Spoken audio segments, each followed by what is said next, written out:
at me, impassive, his eyes wide and all his earlier boyishness stripped away. I am too. It's normal, I whisper.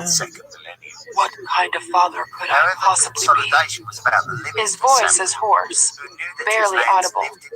Oh, I stifle a sob.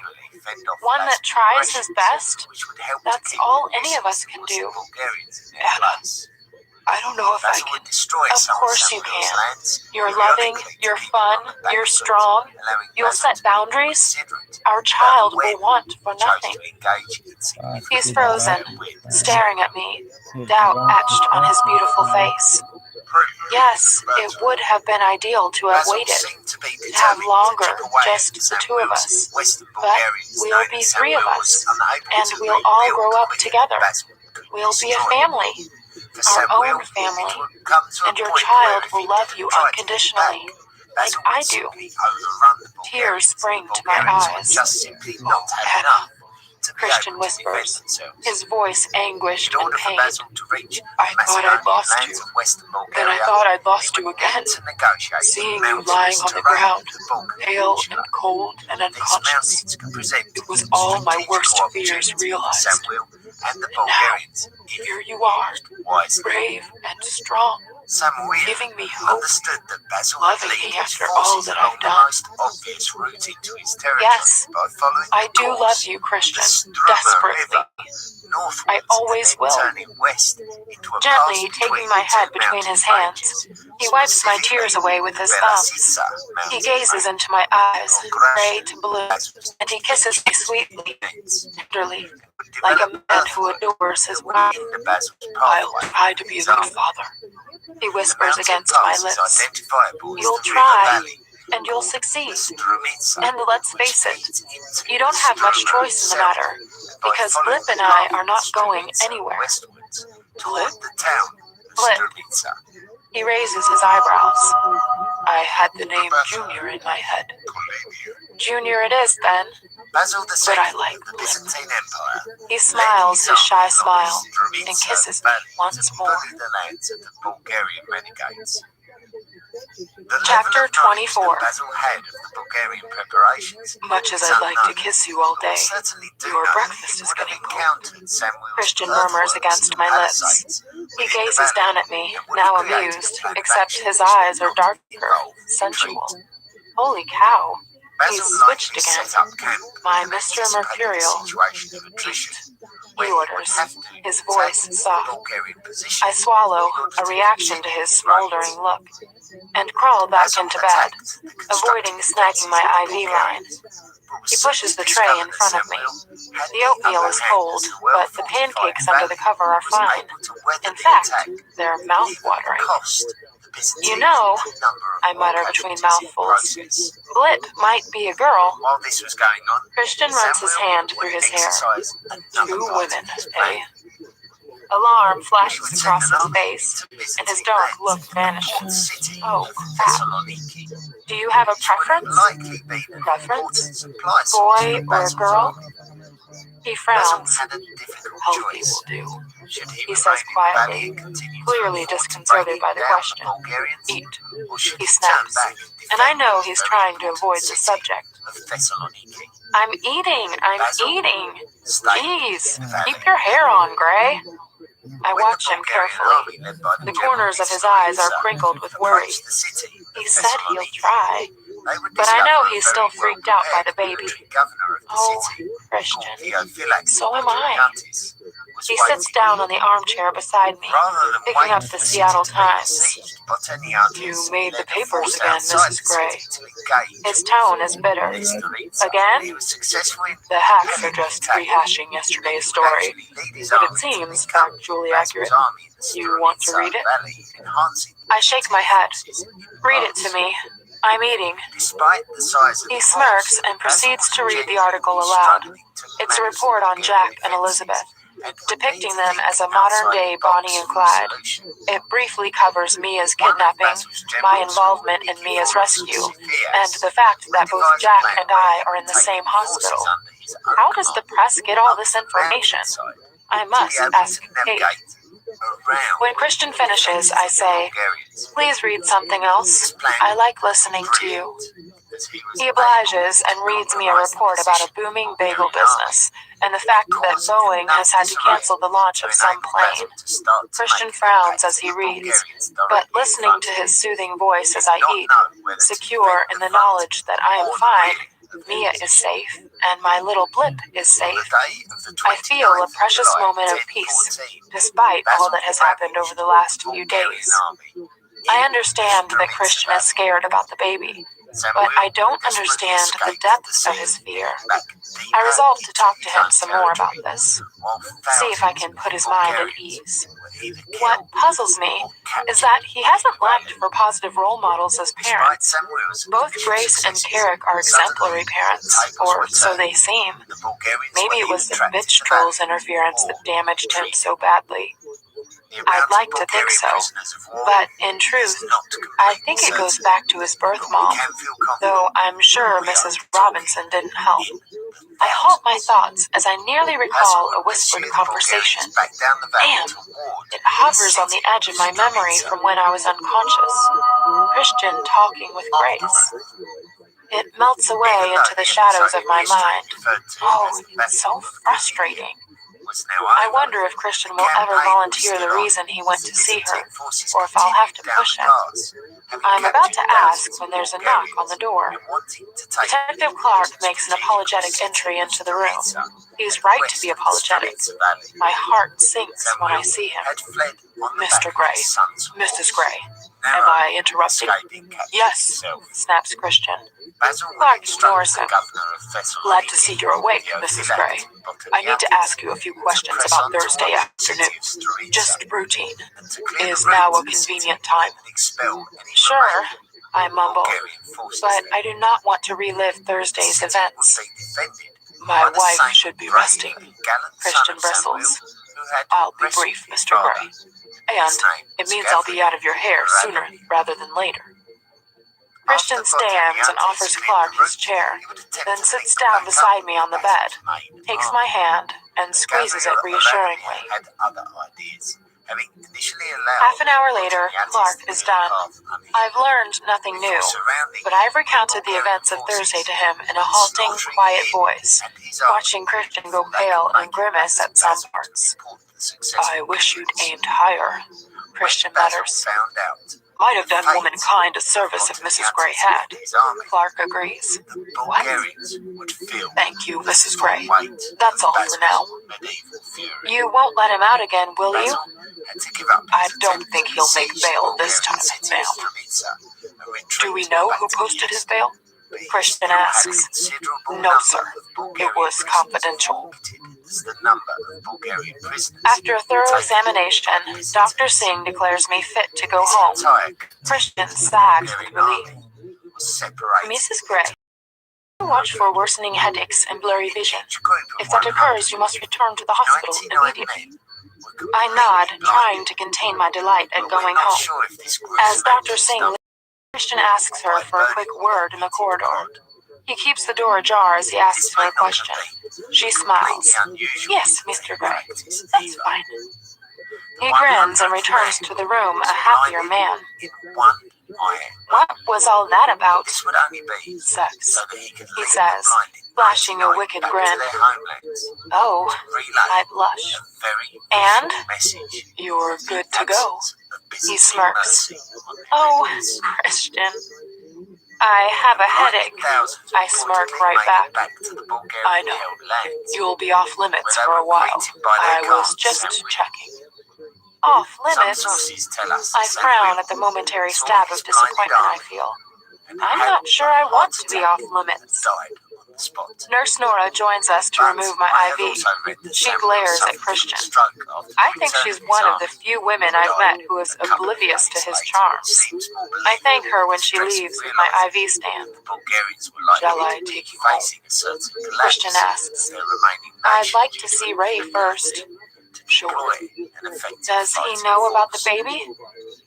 I thought you'd want to be the one to tell him. I haven't told your mom either. Thank you. I smile, grateful that he hasn't stolen my thunder. My mom knows. Christian adds, she saw your chart. I told my dad, but no one else. Mom said couples normally wait for 12 weeks or so. To be sure. He shrugs. I'm not sure I'm ready to tell Ray. I should warn you, he's mad as hell. Said I should spank you. What? Christian laughs at my appalled expression. I told him I'd be only too willing to oblige. You didn't. I gasp, though an echo of a whispered conversation tantalizes my memory.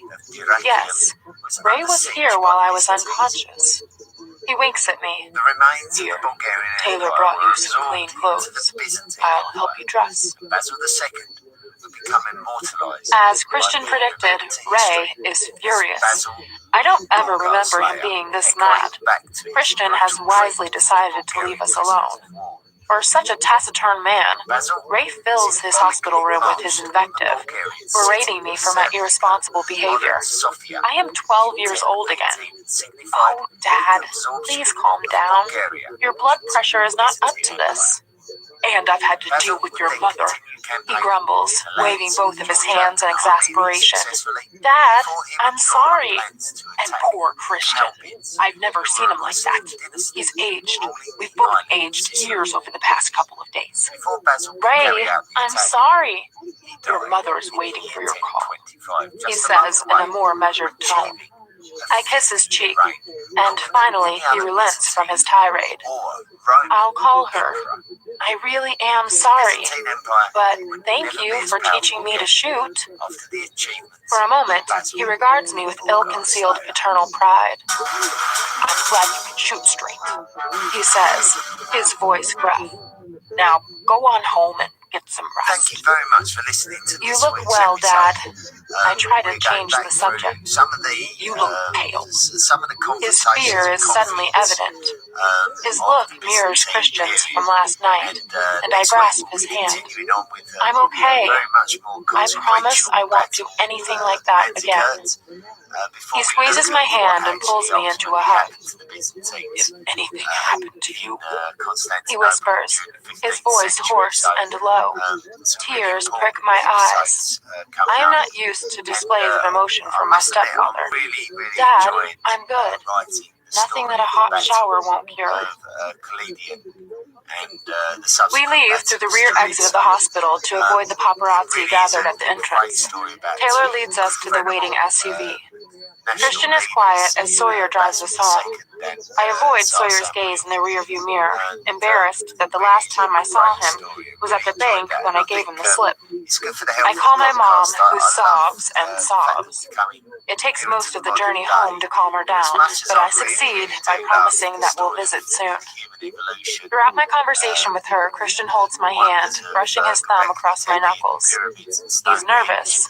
Something's happened. What's wrong? I ask when I'm finally free from my mother. Welch wants to see me.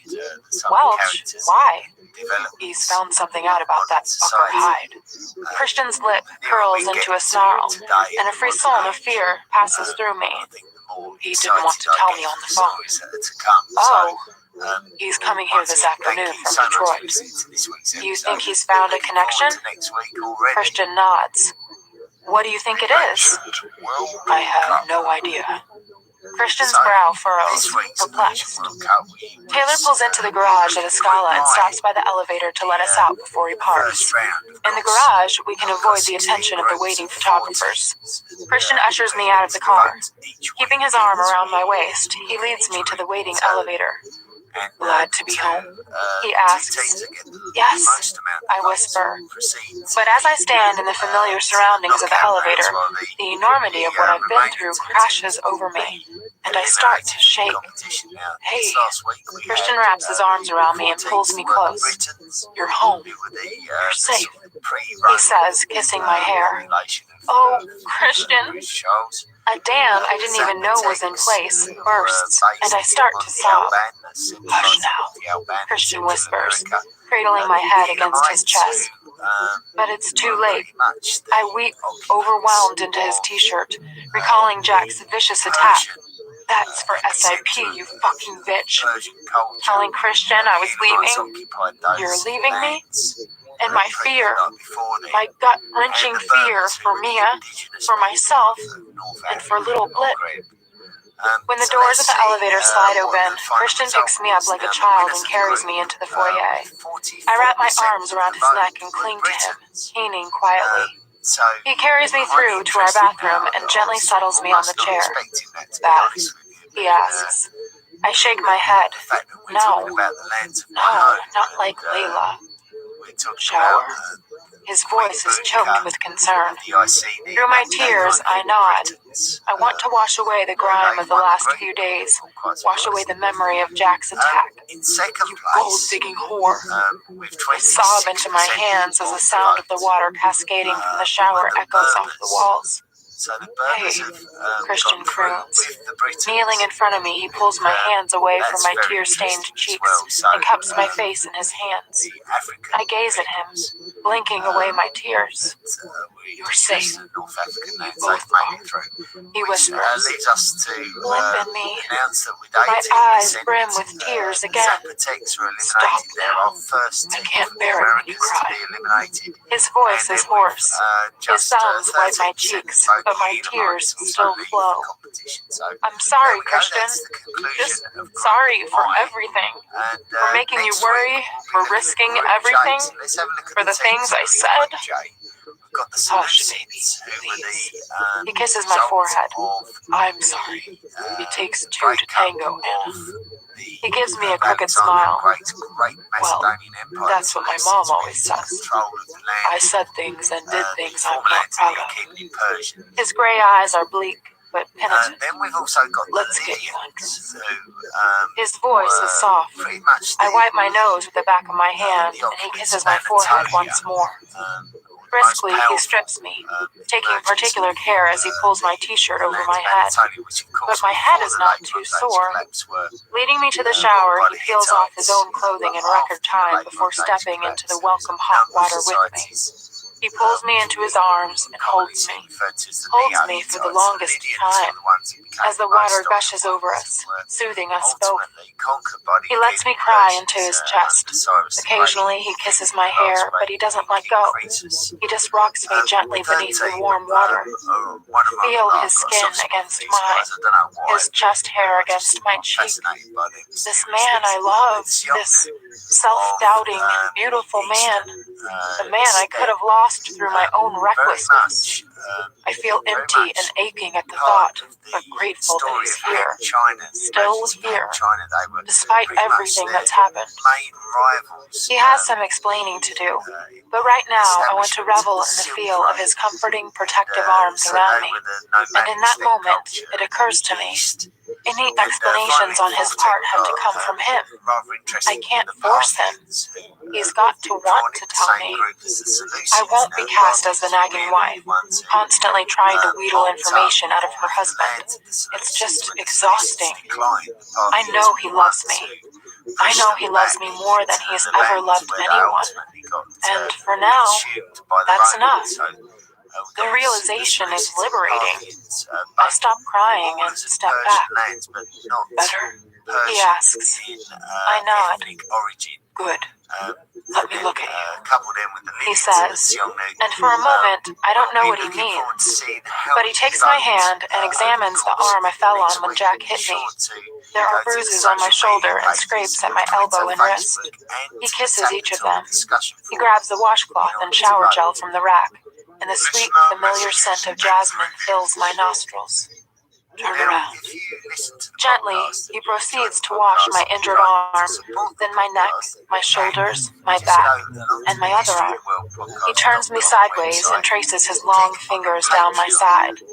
I wince as they skate over the large bruise at my hip. Christian's eyes harden and his lips thin. His anger is palpable as he whistles through his teeth. It doesn't hurt, I murmur to reassure him. Blazing gray eyes meet mine. I want to kill him. I nearly did, he whispers cryptically. I frown, then shiver at his bleak expression. He He squirts more shower gel on the washcloth, and with tender, aching gentleness, he washes my side and my behind. Then, kneeling, moves down my legs. He pauses to examine my knee. His lips brush over the bruise before he returns to washing my legs and my feet. Reaching down, I caress his head, running my fingers through his wet hair. He stands, and his fingers trace the outline of the bruise on my ribs where Jack kicked me. Oh, baby. He groans, his voice filled with anguish, his eyes dark with fury. I'm okay. I pull his head down to mine and kiss his lips. He is hesitant to reciprocate, but as my tongue meets his body stirs against me. No, he whispers against my lips, and he pulls back. Let's get you clean. His face is serious. Damn, he means it. I pout, and the atmosphere between us lightens in an instant. He grins and kisses me briefly. Clean, he emphasizes, not dirty. I like dirty. Me too, Mrs. Gray, but not now, not here. He grabs the shampoo, and before I can persuade him otherwise, he's washing my hair. I love clean, too. I feel refreshed and reinvigorated, and I don't know if it's from the shower, the crying, or my decision to stop hassling Christian about everything. He wraps me in a large towel and drapes one around his hips while I gingerly dry my hair. My head aches, but it's a dull, persistent pain that is more than manageable. I have some painkillers from Dr. Singh, but she's asked me not to use them unless I have to. As I dry my hair, I think about Elizabeth. I still don't understand why Elizabeth was involved with Jack. I do, Christian mutters darkly. This is news. I frown up at him, but I'm distracted. He's drying his hair with a towel, his chest and shoulders still wet with beads of water that glint beneath the halogens. He pauses and smirks. Enjoying the view? How do you know? I ask, trying to ignore that I've been caught staring at my own husband. That you're enjoying the view? He teases. No, I scold. About Elizabeth. Detective Clark hinted at it. I give him my tell me more expression, and another nagging memory from when I was unconscious surfaces. Clark was in my room. I wish I could remember what he said. I'd had videos of all of them, on several USB flash drives. What? I frown, my skin tightening across my forehead. Videos of him fucking her and fucking all his PAs. Oh, exactly. Blackmail material. He likes it rough. Christian frowns, and I watch confusion followed by disgust cross his face. He pales as his disgust turns to self-loathing. Of course. Christian likes it rough too. Don't! The word is out of my mouth before I can stop on the same cloth. Sink herself into a bliss. He was in and out of foster homes as a kid, in and out of trouble too, mainly boosting cars, spent time in juvie. I recall the information Christian revealed on the plane to Aspen. You both have troubled pasts, and you were both born in Detroit. That's it, Christian. I fist my hands on my hips. Anna, your faith in me is touching, especially in light of the last few days. We'll know more when Watch is here. He is dismissing the subject. Christian, he stops me with a kiss. Enough. He breathes, and I remember the promise I made to myself not to hound him for information. And don't pout. He adds, come, let me dry your hair. And I know the subject is closed. After dressing in sweatpants and a t-shirt, I sit between Christian's legs as he dries my hair. So, did Clark tell you anything else while I was unconscious? Not that I recall. I heard a few of your conversations. The hairbrush stills in my hair. Did you? He asks, his tone nonchalant. Yes, my dad, your dad, Detective Clark. Your mom and Kate? Kate was there? Briefly, yes. She's mad at you too. I turn in his lap. Stop with the everyone is mad at Anna crap, okay? Just telling you the truth, Christian says, bemused by my outburst. Yes, it was reckless, but you know, your sister was in danger. His face falls. Yes, she was. Switching off the hairdryer, he puts it down on the bed beside him. He grasps my chin. Thank you, he says, surprising me. But no more recklessness, because next time, I will spank the living shit out of you. I gasp. You wouldn't. I would. He's serious. Holy cow. Deadly serious. I have your stepfather's permission. He smirks. He's teasing me. Or is he? I launch myself at him, and he twists so that I fall onto the bed and into his arms.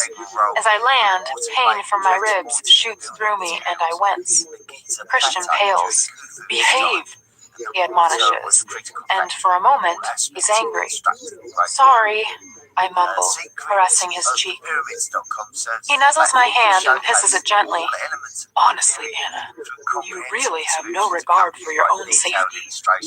He tugs up the hem of my t-shirt, then rests his fingers on my belly.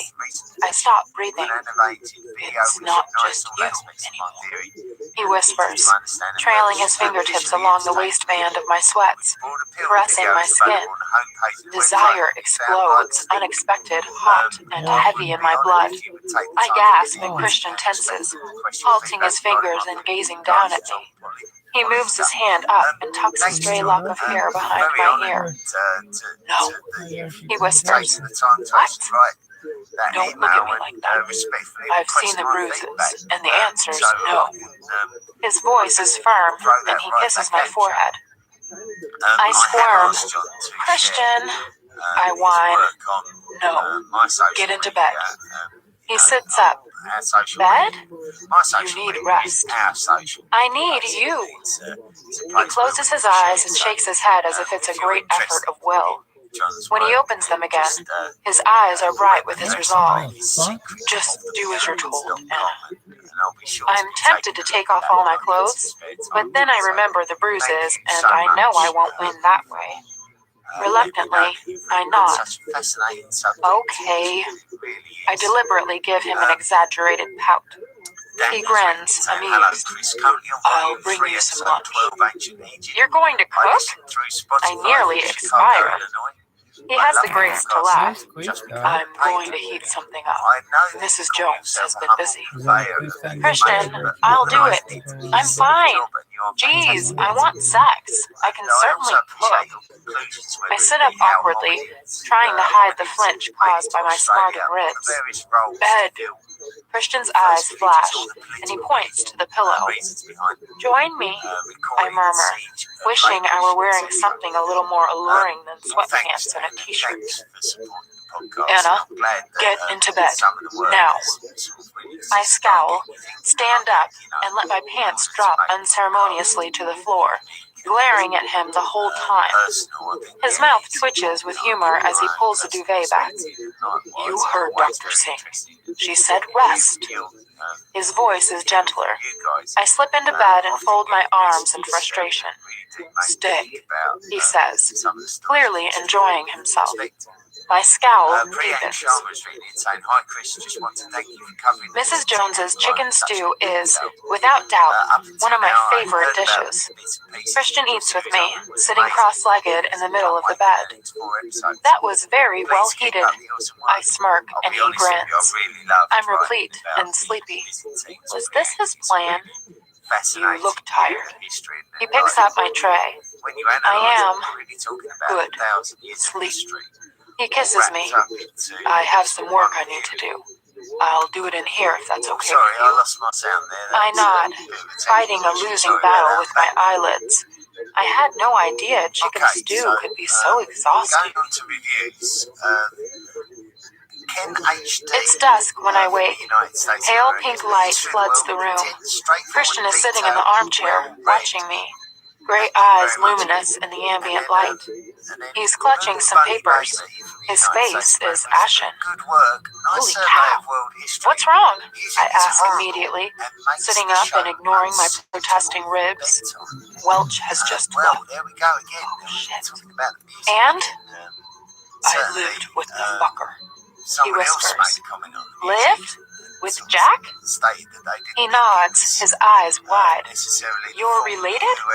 No. Good God, no. I shuffle over and pull the duvet back, inviting him into bed beside me.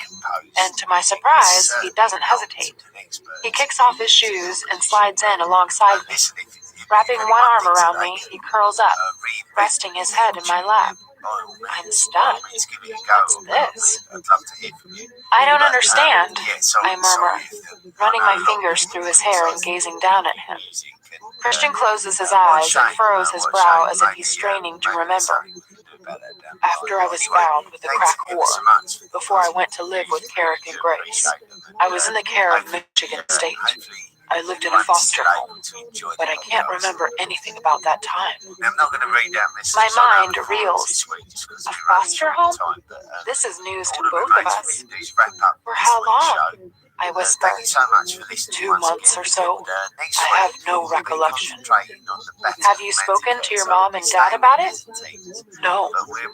Perhaps you should. Maybe they could fill in the blanks. He hugs me tightly. Here. He hands me the papers, which turn out to be 2 photographs. I reach over and switch on the bedside light so I can examine them in detail. The first photo is of a shabby house with a yellow front door and a large gabled window in the roof. It has a porch and a small front yard. It's an unremarkable house. The second photo is of a family. At first glance, an ordinary blue-collar family. A man and his wife, I think, and their children. The adults are both dressed in dowdy, overwashed blue t-shirts. They must be in their 40s. The woman has scraped back blonde hair, and the man a severe buzz cut. But they are both smiling warmly at the camera. The man has his hand draped over the shoulders of a sullen teenage girl. I gaze at each of the children. 2 boys, identical twins, about 12, both with sandy blonde hair, grinning broadly at the camera.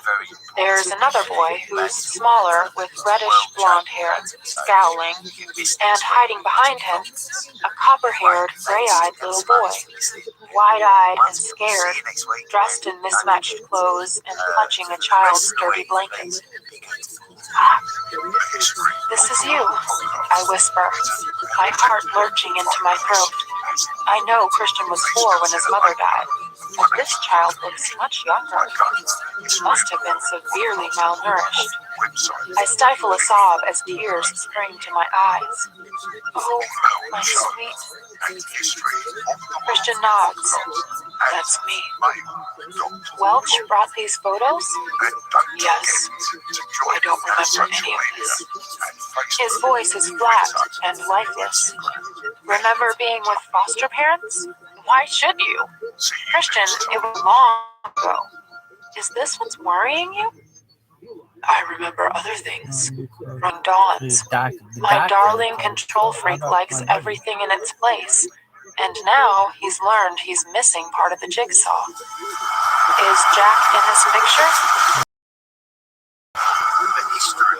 Christian's eyes are still screwed shut, as if I'm a life raft. I run my fingers through his hair while I gaze at the older boy, who is glaring, defiant and arrogant at the camera. I can see it's Jack, but he's just a kid, a sad 8 or 9-year-old hiding his fear behind his hostility. A thought occurs to me. When Jack called to tell me he had Mia, he said if things had been different, it could have been him. Christian closes his eyes and shudders. That fucker. You think he did all this because the Greys adopted you instead of him? No. Christian's tone is bitter. I don't give a fuck about him. Perhaps he knew we were seeing each other when I went for that job interview. Perhaps he planned to seduce me all along. Bile rises in my throat. I don't think so. Christian mutters, his eyes now open. searches he did on my family didn't start until a week or so after you began your job at SIP. Barney knows the exact date. And Anna, he fucked all his assistants and taped them. Christian closes his eyes and tightens his grip on me once more. Suppressing the tremor that runs through me, I try to recall my various conversations with Jack when I first started at SIP. Me going to New York with Jack. Jeez, I could have ended up on some sordid sex tape. The thought is nauseating. And in that moment, I recall the photographs Christian kept of his submissives. Oh shit, you're cut from the same cloth. No, you're not. You're nothing like him. He's still curled around me like a small boy. Christian, I think you should talk to your mom and dad. I am reluctant to move him, so I shift and slide back into the bed until we are eye to eye. A bewildered gray gaze meets mine, reminding me of the child in the photograph. Let me call them, I whisper. He shakes his head. Please, I beg. Christian stares at me, pain and self-doubt reflected in his eyes as he considers my request. Oh, Christian, please. I'll call them, he whispers. Good. We can go see them together, or you can go. Whichever you prefer. No, they can come here. Why? I don't want you going anywhere. Christian, I'm up for a car journey. No. His voice is firm, but he gives me an ironic smile. Anyway, it's Saturday night. They're probably at some function. Call them. This news has obviously upset you. They might be able to shed some light. I glance at the radio alarm.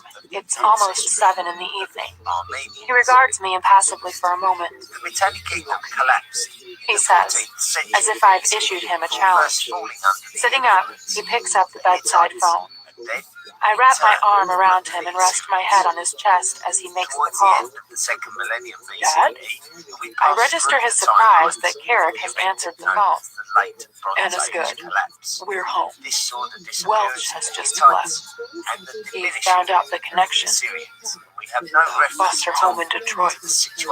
I hug him and he squeezes my shoulder. Yeah. You will? Great. He hangs they're on their way. He sounds surprised, and I realize that he's probably never asked them for help. Good. I should get dressed. Christian's arm tightens around me. Don't go. Only in her arms. Anna, darling Anna, she whispers. How can I ever thank you? I blush, touched and equal measure by her words. Eric hugs me too, kissing my forehead. Then Mia grabs me, squashing my rib. I wince and gasp, but she doesn't notice. Thank you for saving me from those assholes. Christian scowls at her. Mia, careful. She's in pain. Oh, sorry. I'm good, I mutter, relieved when she releases me. She looks fine, impeccably dressed in tight black jeans and a pale pink frilly blouse. I'm glad wrap dress and flats. At least I look reasonably presentable. Racing over to Christian, Mia curls her arm around his waist. Wordlessly, hands brace the photo. She gasps, her hand from her brother and your brother are coming up soon. Christian frowns. Thank you, Taylor. Bemused. I called Elliot and told him we were coming over. Mia grins. It's a welcome home party. I sneak a sympathetic glance at my poor husband, as both grace and exasperation. We'd better get some food together, I declare. Mia, will you give me a hand? Oh, I'd love to. I usher her toward the kitchen area as Christian leads his parents into his study. Kate is apoplectic with righteous indignation that's aimed at me and Christian, but most of all Jack and Elizabeth. What were you thinking, Anna? She shouts as she confronts me in the kitchen, causing all eyes in the room room to turn and stare. Kate, please. I've had the same lecture from everyone. I snap back. She glares at me, and for 1 minute I think I'm going to be subjected to a Catherine Kavanaugh how not to succumb to kidnappers lecture. But instead, she folds me in her arms. Geez, sometimes you don't have the brains you were born with, Steele, she whispers. As she kisses my cheek, there are tears in her eyes. Kate, I've been so worried about you. Don't cry. You'll set me off. She stands back and wipes her eyes, embarrassed, then takes a deep breath and composes herself. On a more positive note, we've set a date for our wedding. We thought next May, and, of course, I want you to be my matron of honor. Oh, Kate! Wow! Congratulations! App! Little Blip! Junior! Good news for a change. I wrap my arms around her and pull her into a hug. Shit. When is Blip due? Dr. Green said I was 4 or 5 weeks, so someday? Elliot hands me a glass of champagne. Oh, shit.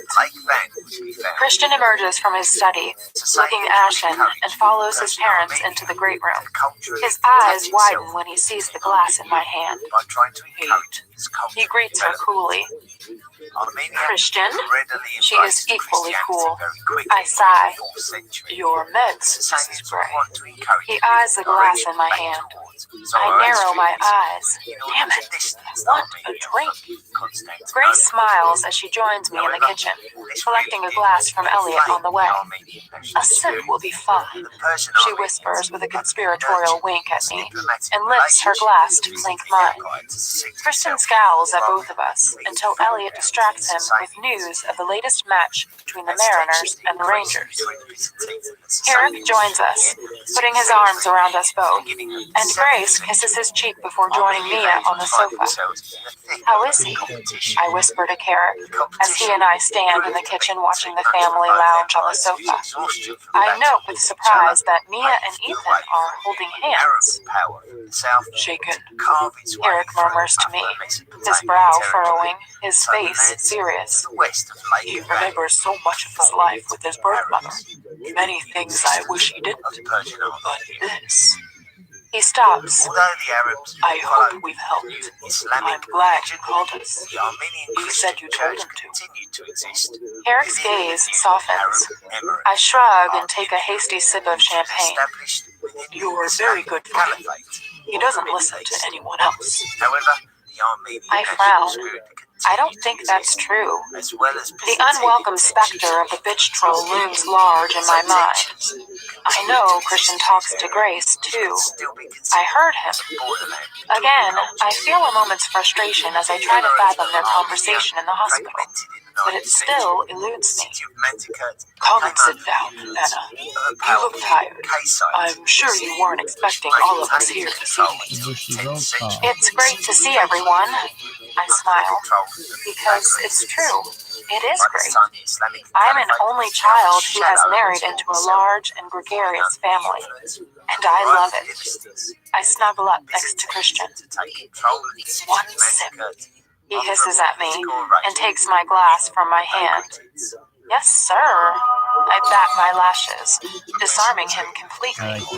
He puts his arm around my shoulders and returns to his baseball conversation with Elliot and Ethan. My parents think you walk on water, Christian mutters as he drags off his t-shirt. I'm curled up in bed watching the floor show. Good thing differently, I snort. Oh, I don't know. He slips out of his jeans. Did they fill in the gaps for you? Some. I lived with the Colliers for 2 months while Mom and Dad waited for the paperwork. They were already approved for adoption because of Elliot, but the waits required by law to see if I had any living relatives who wanted to claim me. How do you feel about that? I whisper. He frowns. About having no living relatives? Fuck that. if they were anything like the crack whore.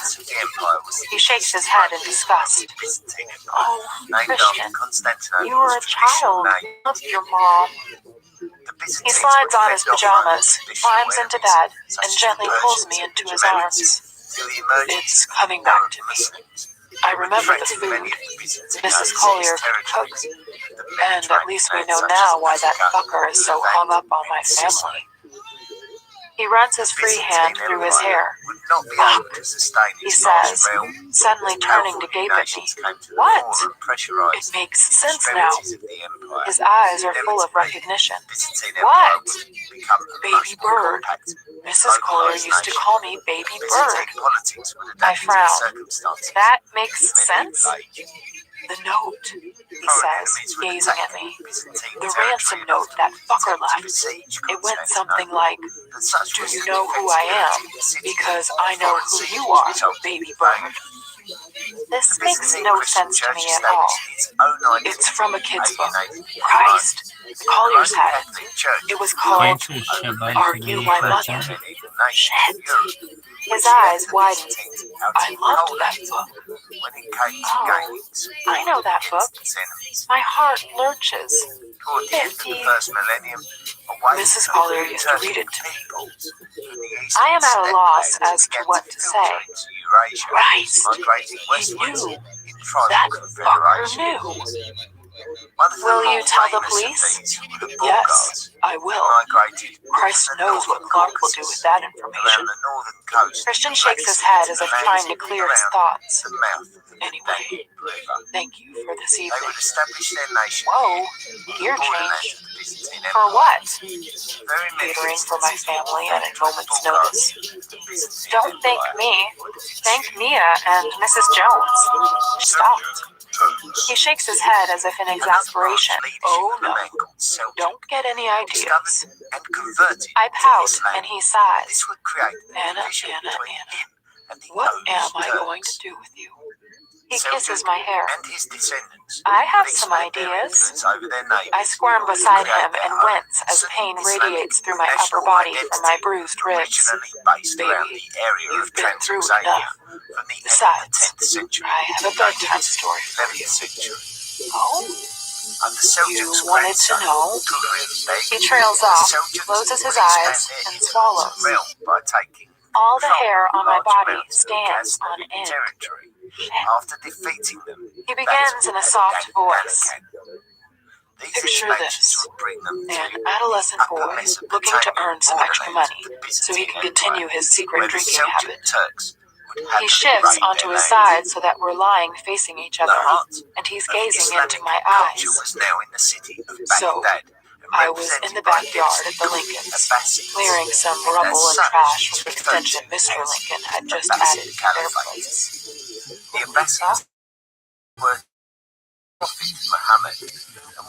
Chapter 25.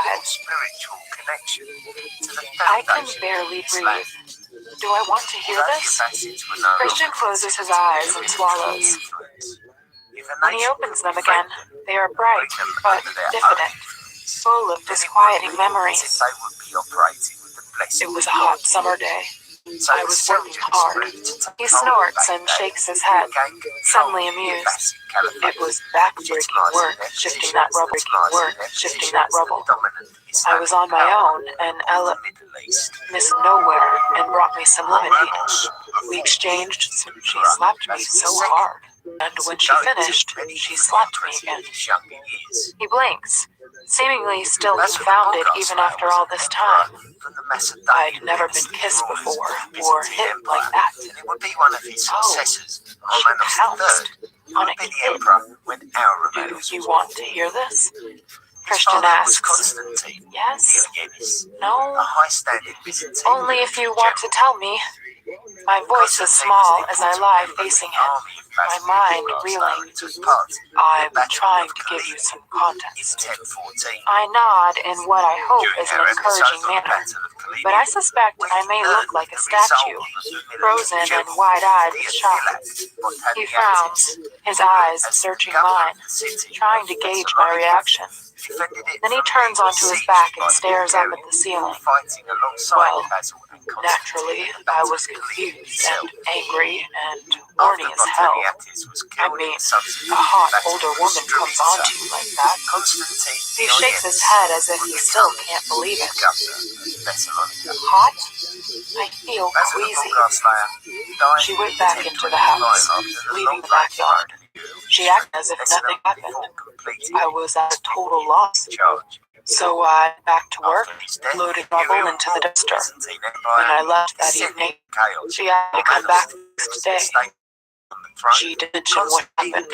So the next day, I went back. Couldn't wait to see her again. He whispers, as if it's a dark confession, because frankly, it is. She didn't touch me when she kissed me. He murmurs, and turns his head to gaze at me. Old, tall for my age, hormones raging. The girls at school. He stops, but I've got the picture. A scared, lonely, but attractive adolescent. My heart twists. I was angry. So fucking angry at everyone. At myself, my folks. I had no friends. My therapist at the time was a total asshole. My folks, they kept me on a tight leash. They didn't understand. He stares back up at the ceiling and runs a hand through his hair. I itch to run my fingers through his hair too, but I stay still. I just couldn't bear anyone to touch me. I couldn't bear anyone near me. I used to fight. Fuck did I fight. But it was a way to let off steam, to tolerate some kind of physical contact. He stops again. Well, you get the idea. And when she kissed me, she only grabbed my face. She didn't touch me. His voice is barely audible. She must have known. Perhaps Grace had told her. I have to fold my hands beneath my pillow and rest my head on it in order to resist the urge to hold him. Well, the next day, I went back to the house, not knowing what to expect. And I'll spare you the gory details, but there was more of the same. And that's how our relationship started.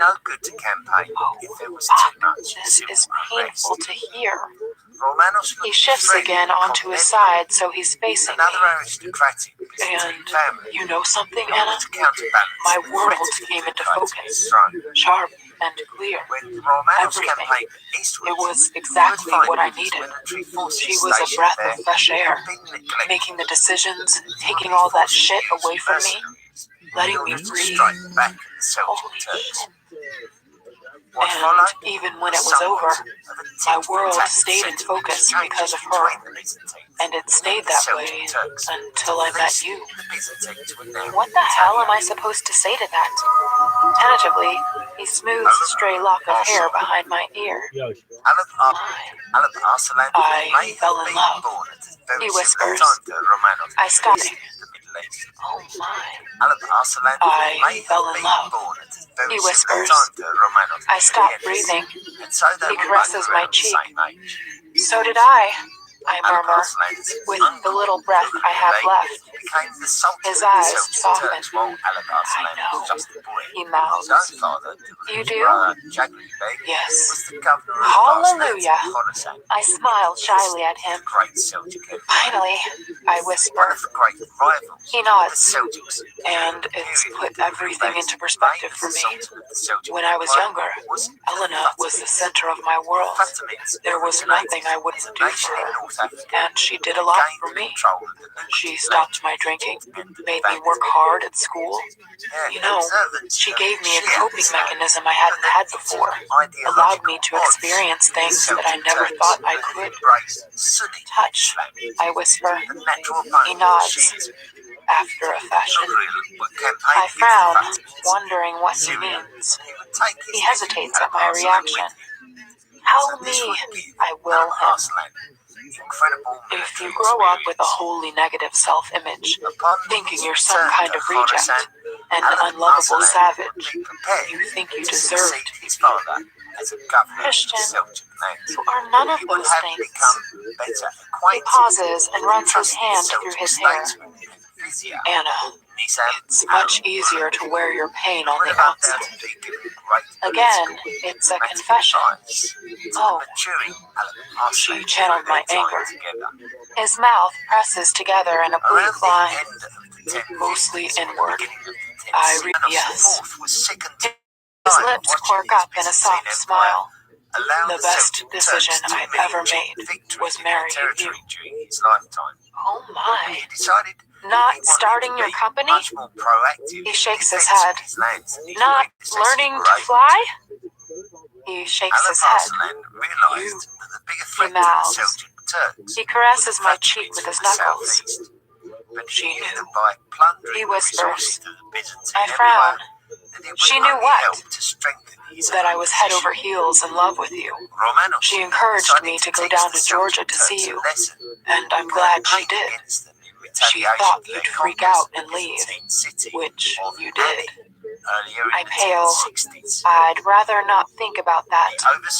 She thought I needed all the trappings of the lifestyle I enjoyed. The Dom? I whisper. He nods.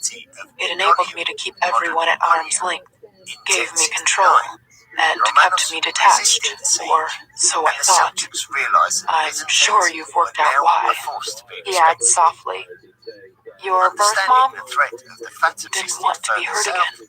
And then you left me. His words are barely audible, and I was a mess. Oh no. I've avoided intimacy for so long with my index finger. He purses them into a kiss. That lifestyle. Yes, I do. Oh, that saved my sister. He whispers, his words full of because you risked so much. For me, for my family. My frown deepens. He reaches over and traces his finger over the middle of my brow above my nose. You have a V here when you frown. He murmurs. It's very soft to kiss. I can behave so badly, and yet you're still here. Why are you surprised I'm still here? I told you I wasn't going to leave you. Because of the way I behaved when you told me you were pregnant. He runs his finger down my cheek. You were right. I am an adolescent. Oh shit, I did say that. My subconscious glares at me. His doctor said that. Christian, I said some awful things. He puts his index finger over my lips. Hush. I deserved to hear them. Besides, this is my bedtime story. He rolls onto his back again. When you told me you were pregnant, he stops. I'd thought it would just be you and me for a while. I'd considered children, but only in the abstract. I had this vague idea we'd have a child sometime in the future. Just one? No, not an only child. Not like me. Perhaps now's not the best time to bring that up. You are still so young, and I know you're quietly ambitious. Ambitious? Me? Well, you pulled the rug out from asked you what was wrong to be pregnant. He sighs. I was so mad. Mad at you, myself, mad at everyone. And it took me back. That feeling of nothing being in my control. I had to get out. I went to see Flynn, but he was at some school parents' evening. Christian pauses and arches an eyebrow. Ironic, I whisper. Christian smirks in agreement. So I walked and walked and walked, and I just... She's hurt that my mom will have nothing to do with her anymore. It's narrowed her social circle, but she understands. We talked about the business, which is doing fine in spite of the recession. I mentioned that you had kids. I frowned. I thought you let her know I was pregnant. He regards me, his face guileless. No, I couldn't find you the next morning, Anna. And when I did, you were so mad at me. Oh, yes. I was. Anyway, at some point in the evening, about halfway through the second bottle, she leaned over to touch me, and I froze. He whispers, throwing his arm over his eyes. My scalp tingles. What's this? She saw that I recoiled from her. It shocked both of us. His voice is low, too low. Christian, look at me. I tug at his arm and he lowers it, turning to gaze. I tug at his arm and he lowers it, turning to gaze into my eyes. Shit. His face is pale. His eyes wide. What? I breathe. Telling me. Do I? And I think my heart has stopped. That ended. And I think my heart has stopped. That fucking bitch troll. Fucking bitch troll. It was a moment, suspended in them. I don't know what to say. She backed right off, apologized again, made it seem like a joke. I mean, she said she's happy with Isaac and with the business, and she doesn't bear either of us any ill will. She said she missed my friendship, but she could see that my life was with you now, and how awkward that was, given what happened the last time we were all in the same room. I couldn't have agreed with her more. We said our goodbyes, our final goodbyes. I said I wouldn't see her again, and she went on her way. I swallow, fear gripping my heart. Did you kiss? No, he snorts. I couldn't bear to be that close to her. Oh, good. I was miserable. I wanted to come home to you, but I knew I'd behaved badly. I stayed and finished the bottle, then started on the bourbon. While I was drinking, I remembered your saying to me some time ago, if that was my son.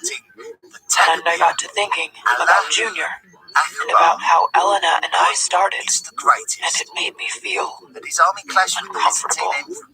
I'd never thought of it like that before.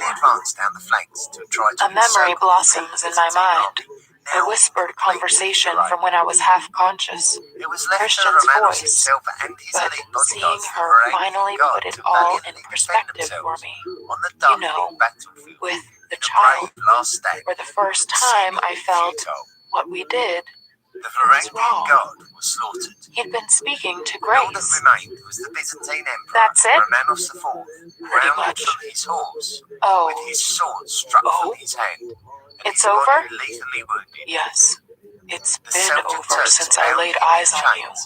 I finally realized it that night, and so did she. Baby, I understand angry. He pauses, then sighs.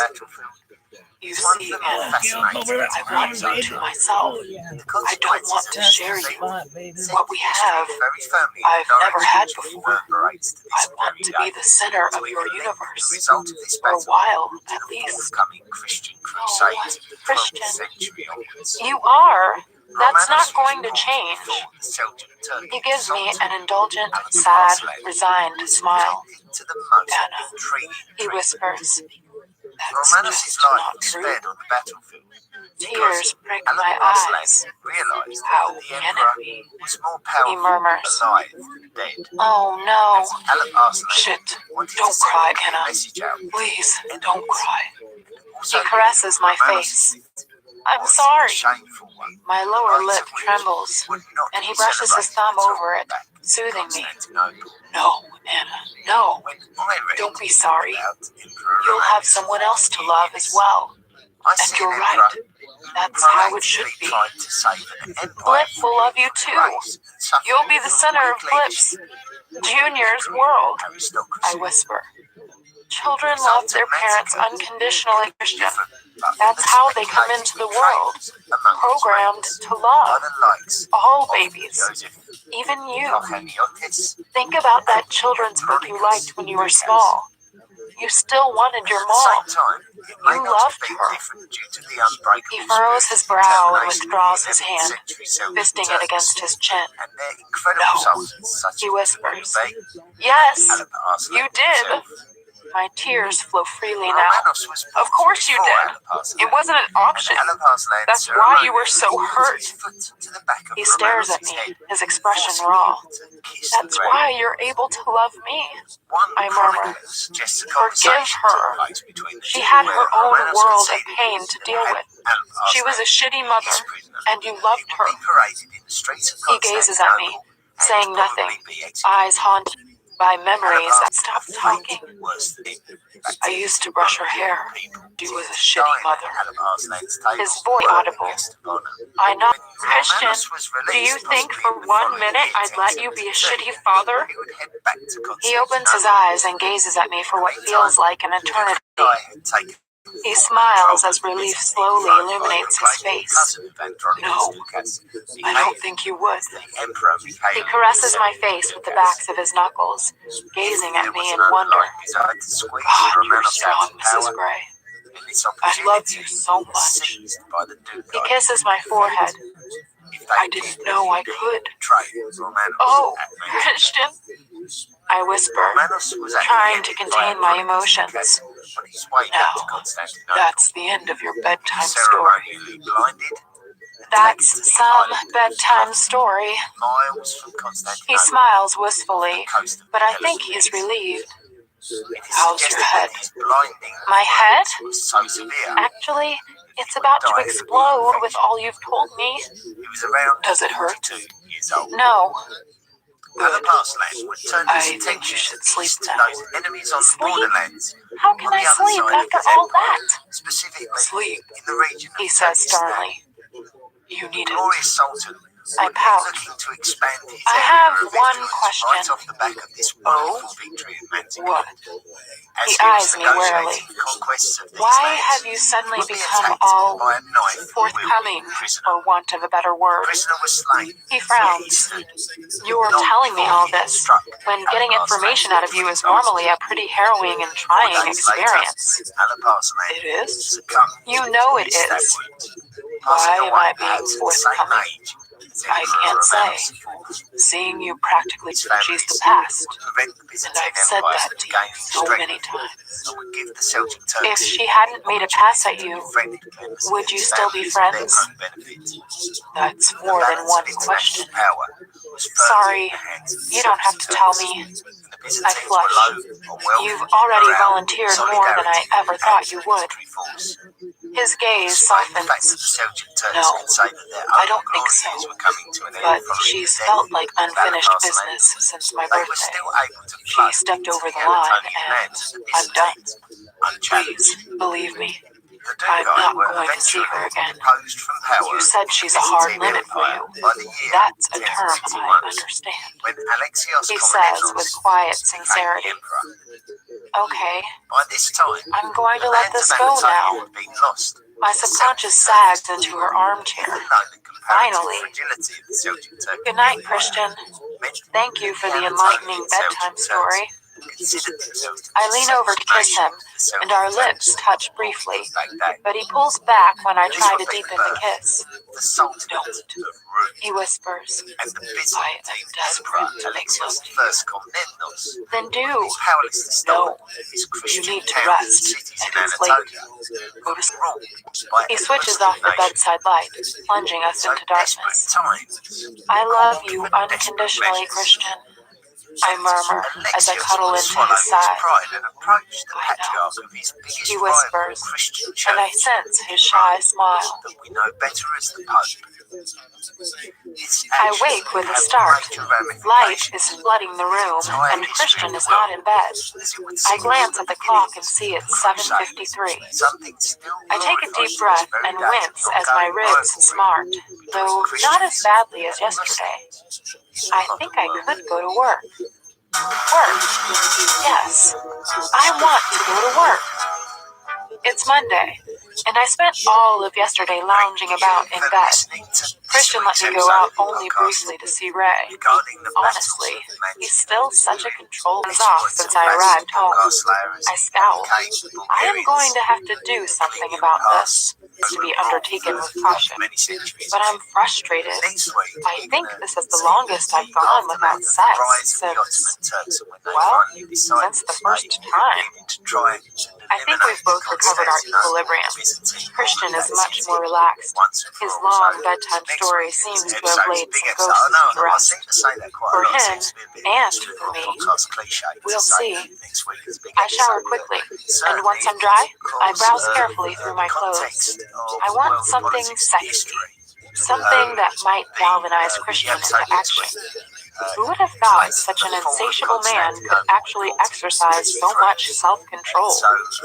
I don't really want to dwell on how Christian learned such discipline over his body. We haven't spoken of the bitch troll once since his confession. I hope we never do.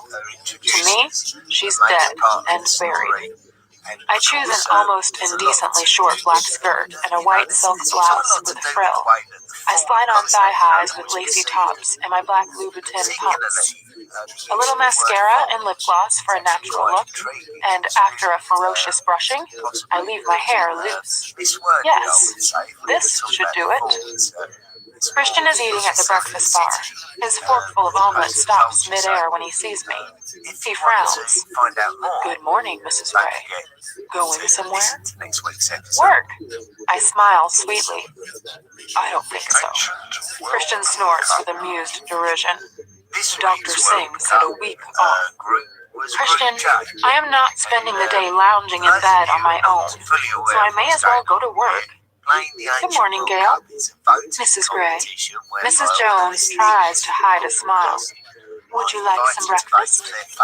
Please. Granola?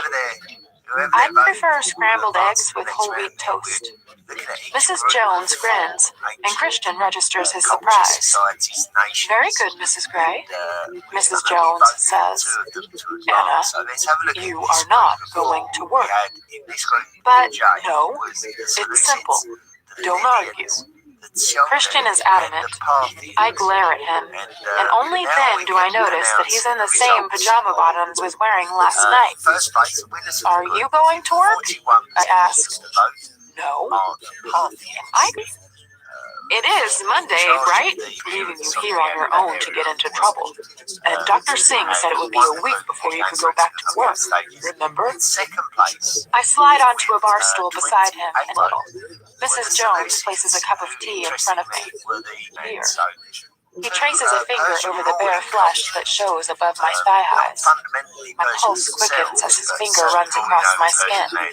This skirt is very short, he murmurs, vague disapproval in his voice as his eyes follow his finger. Is it? I hadn't noticed. Christian gazes at me, his mouth twisted in an amused yet exasperated smirk. Really, Mrs. Gray? I blush. I'm not sure this look is suitable for the workplace. He murmurs. Well, since I'm not going to work, that's a moot point. Moot, I mouth. Christian smirks again and resumes eating his omelet. I have a better idea. You do? He glances at me through long lashes, gray eyes darkening. I inhale sharply. Oh my, about time. We can go see how Elliot's getting on at the house. What? Oh, tease. I vaguely remember we were supposed to do that before Ray was injured. I'd love to. Good. He grins. Don't you have to work? No. Roz is back from Taiwan. That all went well. Today, everything's fine. I thought you were going to Taiwan. He snorts again. Anna, you were in the hospital. Oh, yeah, oh. So today I'm spending some quality time with my wife. He smacks his lips together as he takes a sip of coffee. Quality time? I can't disguise the hope in my voice. Mrs. Jones places my scrambled eggs in front of me, again failing to hide her smile. Christian smirks. Quality time. He nods. I am too hungry to flirt anymore with my husband. It's good to see you eat, he murmurs. Rising, he leans over and kisses my hair. I'm going to shower. Can I come and scrub your back? I mumble through a mouthful of toast and scrambled egg. No. Eat.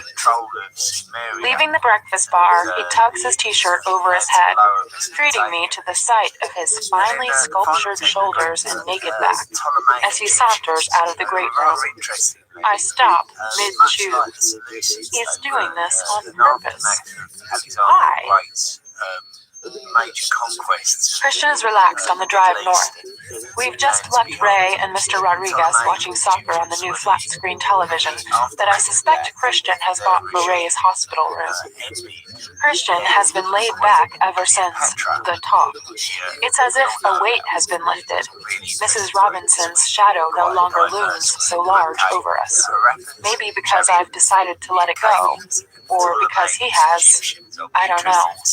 But I feel closer to him now than I ever have before. Perhaps because he's finally confided in me. I hope he continues to do so. And he's more accepting of the baby, too. He hasn't gone out and bought a crib yet, but I have high hopes. I gaze at him, drinking him in as he drives. He looks casual, cool, sexy with his tousled hair, Ray-Bans, pinstripe jacket, white linen shirt, and jeans. He glances at me and clasps my leg. I did slip on a denim jacket and change to flats, but I'm still wearing the short skirt. His hand lingers above my knee. I put my hand on his. Are you going to continue to tease me? Maybe. Christian smiles. Why? Because I can. He grins, boyish as ever. Two can play that game. I whisper. His fingers move tantalizingly up my thigh. Bring it on, Mrs. Gray. His grin broadens. I pick up his hand and put it back on his knee. Well, you can keep your hands to yourself. He smirks. As you wish, Mrs. Gray. Damn it, this game is going to backfire on me. Christian turns into the driveway of our new house. He stops at the keypad and punches in a number, and the ornate white metal gates swing open. We roar up the tree-lined lane, under leaves that are a blend of green, yellow, and burnished copper. The tall grass in the meadow is turning gold, but there are still a few yellow wildflowers dotted among the grass. It's a beautiful day. The sun is shining, and the salty tang of the sound is mixed with the scent of the coming fall in the air. This is such a tranquil and beautiful place, and to think we're going to make our home here. The lane curves around, and our house comes into view. Several large trucks, sides emblazoned with gray construction, are parked out front. The house is decked in scaffolding, and several workmen in hard hats are busy on the roof. Christian pulls up outside the portico and switches off the engine. I can sense his excitement. Let's go find Elliot. Is he here? I hope so. I'm paying him enough. I snort, and Christian grins as we get out of the car. Yo, bro! Elliot shouts from somewhere. We both glance around. Up here! He's on the roof, waving down at us and beaming. I glance at Christian, who shrugs. He shakes Christian's hand. And how are you, little lady? He picks me up and swings me around. Better, thanks. I giggle breathlessly, my ribs protesting. Christian frowns at him, but Elliot ignores him. Let's head over to the site office. You'll need one of these. He taps his hard hat. The house is a shell. The floors are covered in a hard fibrous material that looks like burlap. Some of the original walls have disappeared and new ones have taken their place. Elliot leads us through, explaining what's happening, while men, and a few women work everywhere around us. I'm relieved to see the stone staircase, with its intricate iron balustrade, is still in place and draped completely in white dust sheets. In the main living area, the back wall has been removed to make way for Gia's glass wall, and work is beginning on the terrace. In spite of the mess, the view is still stunning. The new work is sympathetic and in keeping with the old world charm of the house. Gia's done well. Elliot patiently explains the processes and gives us a rough time frame for each. He's hoping we can be in by Christmas, although Christian thinks this is optimistic. Holy cow! Christmas overlooking the sound. I can't wait. A bubble of excitement blooms inside me. I have visions of us trimming an enormous tree, while a copper-haired little boy looks on in wonder. Elliot finishes our tour in the kitchen. I'll leave you two to roll. Be careful, this is a building site. Sure. Thanks, Elliot. Christian murmurs, taking my hand. Happy? He asks once Elliot has left us alone. I am gazing at this empty I want to put up Jose's portraits of you in this house. You need to decide where they should go. I blush. Somewhere I won't see them often? Don't be like that. He scolds me, brushing his thumb across my bottom lip. They're my favorite pictures. I love the one in my office. I have no idea why, I murmur, and kiss the pad of his thumb. Worse things to do than look at your beautiful smiling face all day. Hungry? He asks. Hungry for what? I whisper. He smirks, his eyes darkening. Hope and desire unfurl in my veins. Food, Mrs. Gray. And he plants a swift kiss on my lips. I give him my faux pout and sigh. Yes, these days I'm always hungry. The three of us can have a picnic. 3 of us? Is someone joining us? Christian cocks his head to one side. In about 7 or 8 months. Oh, blip. I grin goofily at him. I thought you might like to eat al fresco. In the meadow? I ask. He nods. Sure. I grin. This will be a great place to raise a family. He murmurs, gazing down at me. Family? More than one? Dare I mention this now? He spreads his fingers over my belly. Holy shit. I hold my breath and place my hand over his. It's hard to believe, he whispers, and for the first time I hear wonder in his voice. I know. Oh, here. I have evidence. A picture. You do? Baby's first smile? I pull out the ultrasound of Blip from my wallet. See? Christian examines it closely, staring for several seconds. Oh, Blip. Yeah, I see. He sounds distracted, odd. Your child, I whisper. Our child, he counters. First of many. Many? Christian's eyes widen with alarm. At least 2. 2? He tests the word. Can we just take this one child at a time? I grin. Sure. We head back outside into the warm fall afternoon. When are you going to tell your folks? Christian asks. Soon, I murmur. I thought about telling Ray this morning, but Mr. Rodriguez was there. I shrug. Christian nods and opens the hood of the R8. Inside are a wicker picnic basket and the tartan blanket we bought in London. Come, he says, taking the basket and blanket in one hand and holding the other out to me.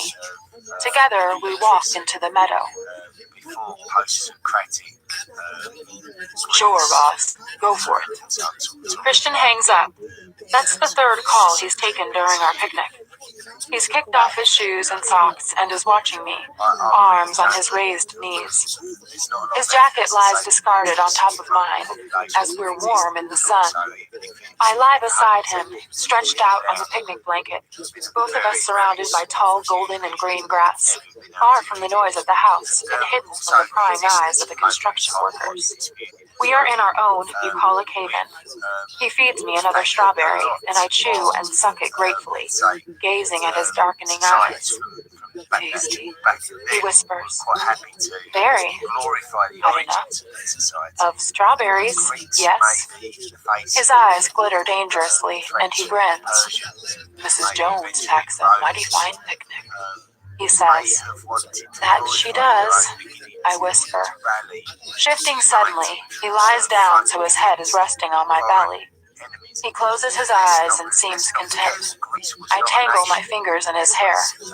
He sighs heavily, then scowls and checks the number on the screen of his buzzing BlackBerry. He rolls his eyes and takes the call. Welch, he snaps.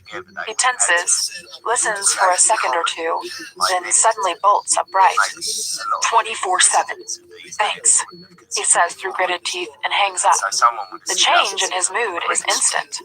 Gone is my teasing, flirtatious husband, replaced by a cold, calculating master of the universe. He narrows his eyes for a moment, then gives me a cool, chilling smile. A shiver runs down my back. He picks up his BlackBerry and presses a speed dial. Roz, how much stock do we own in Lincoln Timber? He kneels up. My scalp prickles. Oh no, what's this?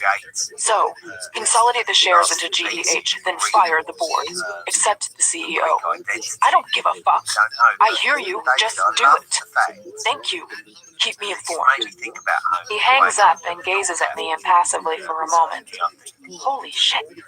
Christian is mad. Happened? Link, he murmurs. Link? Christian's eyes narrow and he smirks. Fair point well made, Mrs. Gray. What did you just do? I kneel, facing him. I fucked him over. Oh. That seems a little impulsive, I murmur. I'm an in-the-moment kind of guy. I'm aware of that. His eyes narrow and his lips thin. I've had this plan in my back pocket for a while, he says dryly. I frown. Oh? He pauses, seeming to weigh something in his mind, then takes a deep breath. Several years back, when I was 21, Link beat his wife to a pulp. He broke her jaw, her left arm, and 4 of her ribs because she was fucking me. His eyes hardened. And now I learn he posted bail for a man who tried to kill me, kidnapped my sister, and fractured my wife's skull. I've had enough. I think it's payback. I blanch. Holy shit. Fair point well made, Mr. Gray, I whisper. Anna, this is what I do. I'm not usually motivated by revenge, but I cannot let him get away with this. What he did to Elena, well, she should have pressed charges, but she didn't. That was her prerogative. But he's seriously crossed the line with Hyde. Link's made this personal by going after my family. I'm going to crush him. Money out of the deal. I stare into blazing gray eyes that soften suddenly. I didn't mean to frighten you, he whispers. You didn't, I lie. He arches a brow, amused.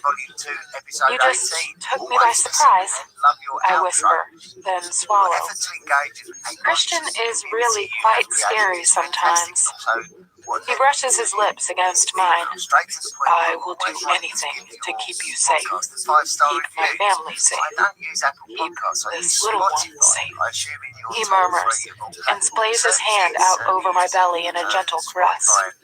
Oh, I stop breathing. Christian gazes down at me, his eyes darkening. His lips part as he inhales, and, in a deliberate move, the tips of his fingers brush against my sex. Holy shit. Desire detonates like an incendiary device, igniting my bloodstream. I grasp his head, my fingers weaving into his hair, and tug hard so my lips find his. He gasps, surprised by my assault, giving my tongue a free passage into his mouth. He groans and kisses me back, his lips and tongue hungry for mine, and for a moment we consume each other, lost in tongues and lips and breaths and sweet, sweet sensation as we rediscover each other. Oh, I want this man. It's been too long. I want him here, now, in the open air, in our meadow. Anna, he breathes, entranced, and his hand skims over my backside to the hem of my skirt. I scramble to unbutton his shirt, all fingers and thumbs. Whoa, Anna, stop. He pulls back, his jaw clenched, and grabs my hands. No! My teeth clamp gently around his lower lip, and I tug. No! I murmur again, gazing at him. I release him. I want you. He inhales sharply. He is torn, his indecision writ large in his luminous gray eyes. Please, I need you. Every pore of my being is begging. This is what we do. He groans in defeat as his mouth finds mine, molding my lips to his. One hand cradles my head while the other skims down my body to my waist, and he eases me onto my back and stretches out beside me, never breaking contact with my mouth. He pulls back, hovering over me and gazing down. You are so beautiful, Mrs. Gray. I caress his lovely face. So are you, Mr. Gray, inside and out. He frowns, and my fingers trace the furrow in his brow. Don't frown. You are to me, even when you're angry, I whisper. He groans once more, and his mouth captures mine, pushing me into the soft grass beneath the blanket. I've missed you, he whispers, and his teeth graze my jaw. My heart soars. I've missed you too. Oh, Christian. I fist one hand in his hair and clutch his shoulder with the other. His lips move to my throat, leaving tender kisses in their wake, and his fingers follow, deftly undoing each button of my blouse. Tugging my blouse apart, he kisses the soft swell of my breasts. He murmurs appreciatively, low in his throat, and the sound echoes through my body to my deep, dark spaces. Your body's changing, he whispers. His thumb teases my nipple until it's erect and straining against my bra. I like, he adds. I watch his tongue taste and trace the line between my bra and my breast, tantalizing and teasing me. Taking my bra cup delicately between his teeth, he pulls it down, freeing my breast and nuzzling my nipple with his nose in the process. It puckers at his touch and from the chill of the gentle fall breeze. His lips close around me, and he sucks long and hard. Ah! I groan, inhaling sharply, then wincing as pain radiates outward from my bruised ribs. Anna! Christian exclaims, and glares down at me, concern etched on his face. This is what I'm talking about, he admonishes. Your lack of self-preservation. I don't want to hurt you. No, don't stop, I whimper. He stares at me, warring with himself. Please. Here. Abruptly, he moves, and I'm sitting astride him, my short skirt now bunched up around my hips. His hands glide over the tops of my thigh highs. There. That's better. And I can enjoy the view. He reaches up and hooks his long index finger into my other bra cup, freeing that breast, too. He grasps both of my breasts, and I throw my head back, pushing them into his welcome, expert hands. He teases me, tugging and rolling my nipples until I cry out, then sits up so we're nose to nose. his greedy gray eyes on mine. He kisses me, his fingers still teasing me. I scramble for his shirt, undoing the first two buttons, and it's like sensory overload. I want to be kissing him everywhere, undressing him, making love with him all at once. Hey. He gently grasps my head and pulls back, eyes dark and full of sensual promise. There's no rush. Take it slow. I want to savor you. Christian, it's been so long. I'm panting. Slow, he whispers, and it's a command.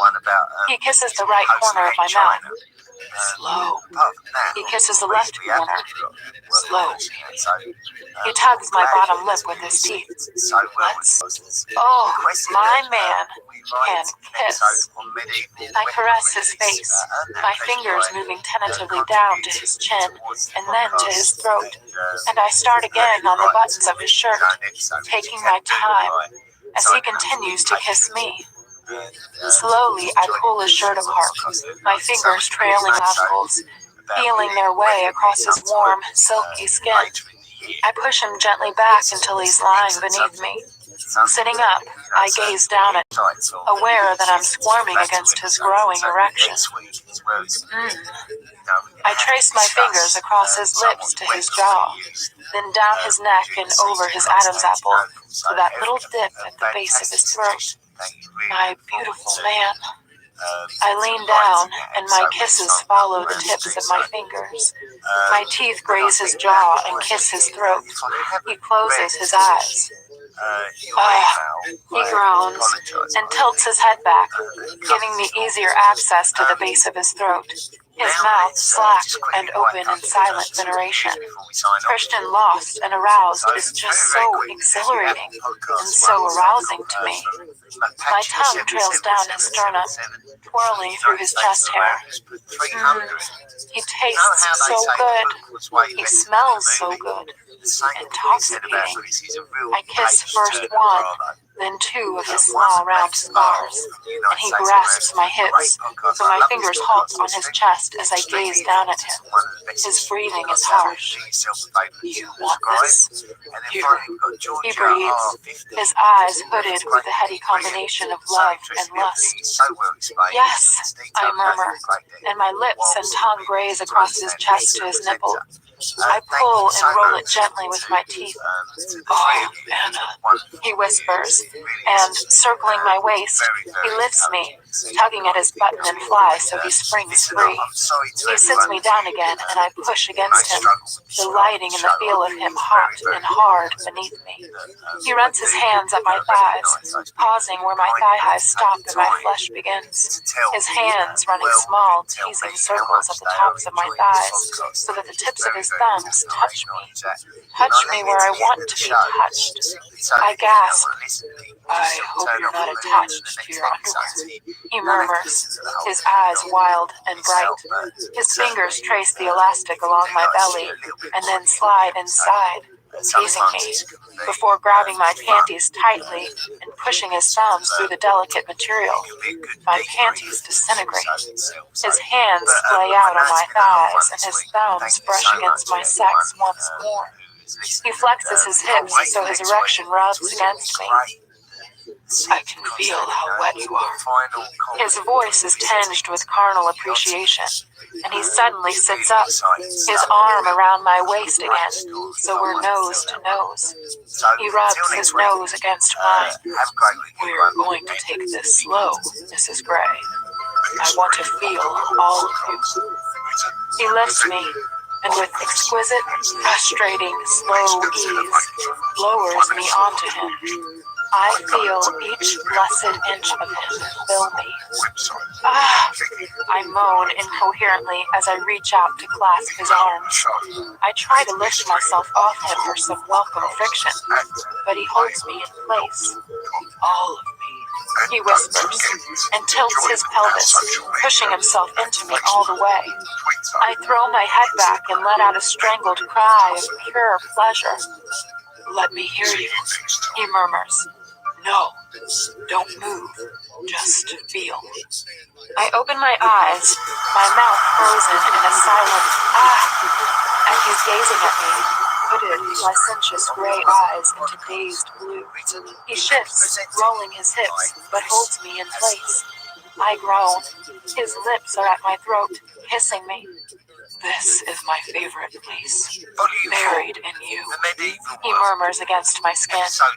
Please, move, I plead. Slow, Mrs. Gray. He flexes his hips again, and pleasure radiates through me. I cup his face and kiss him, consuming him. Love me, please, Christian. His teeth scan my jaw up to my ear. Go, he whispers, and he lifts me up and down. My inner goddess is unleashed, and I push him down on the ground and start to move, savoring the feeling of him inside me, riding him hard. With his hands around my waist, he matches my rhythm. I have missed this. The heady feeling of him beneath me, inside me, the sun on my back, the sweet smell of fall in the air, the gentle autumnal breeze. It's a heady fusion of senses, touch, taste, smell, and the sight of my beloved husband beneath me. Oh, Anna, he groans, eyes closed, head back, mouth open. I love this. And inside, I'm building, climbing, higher. Christian's hands move to my thighs, and delicately his thumbs press at their apex, and I explode around him, over and over and over and over, and I collapse, sprawled on his chest as he cries out in turn, letting go and calling out my name with love and joy. He cuddles me against his chest, cradling my head. Closing my eyes, I savor the feel of his arms around me. My hand is on his chest, feeling the beat of his heart as it slows and calms. I kiss and nuzzle him, and marvel briefly that not long ago he would not have let me do this. Better, he whispers. I raise my head. He's grinning broadly. Much. You? My answering grin reflects his. I've missed you, Mrs. Gray. He's serious for a moment. Me too. No more heroics, eh? No, I promise. You should always talk to me, he whispers.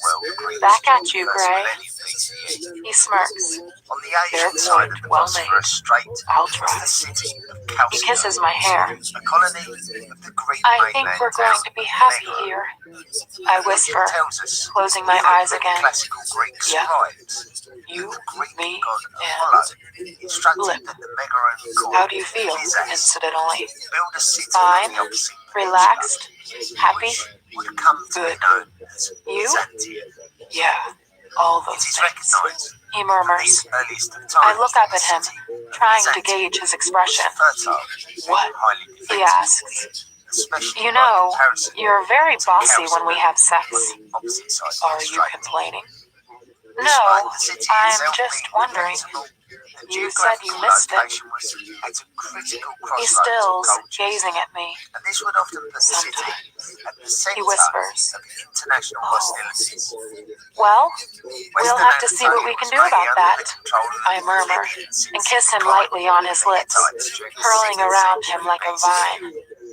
Images of us together, in the playroom, the talus, the table, on the cross, shackled to the bed. I love his kinky fuckery. Our kinky fuckery. Yes, I can do that stuff. I can do that for him, with him. I can do that for me. My skin tingles as I remember the writing prompt. I like to play too, I murmur, and glancing up, I'm treated to his shy smile. You know, I really like to test your limits, he whispers. My limits for what? Pleasure. Oh, I think I'd like that. Well, maybe when we get home, he whispers, leaving that promise hanging between us. I nuzzle him once more.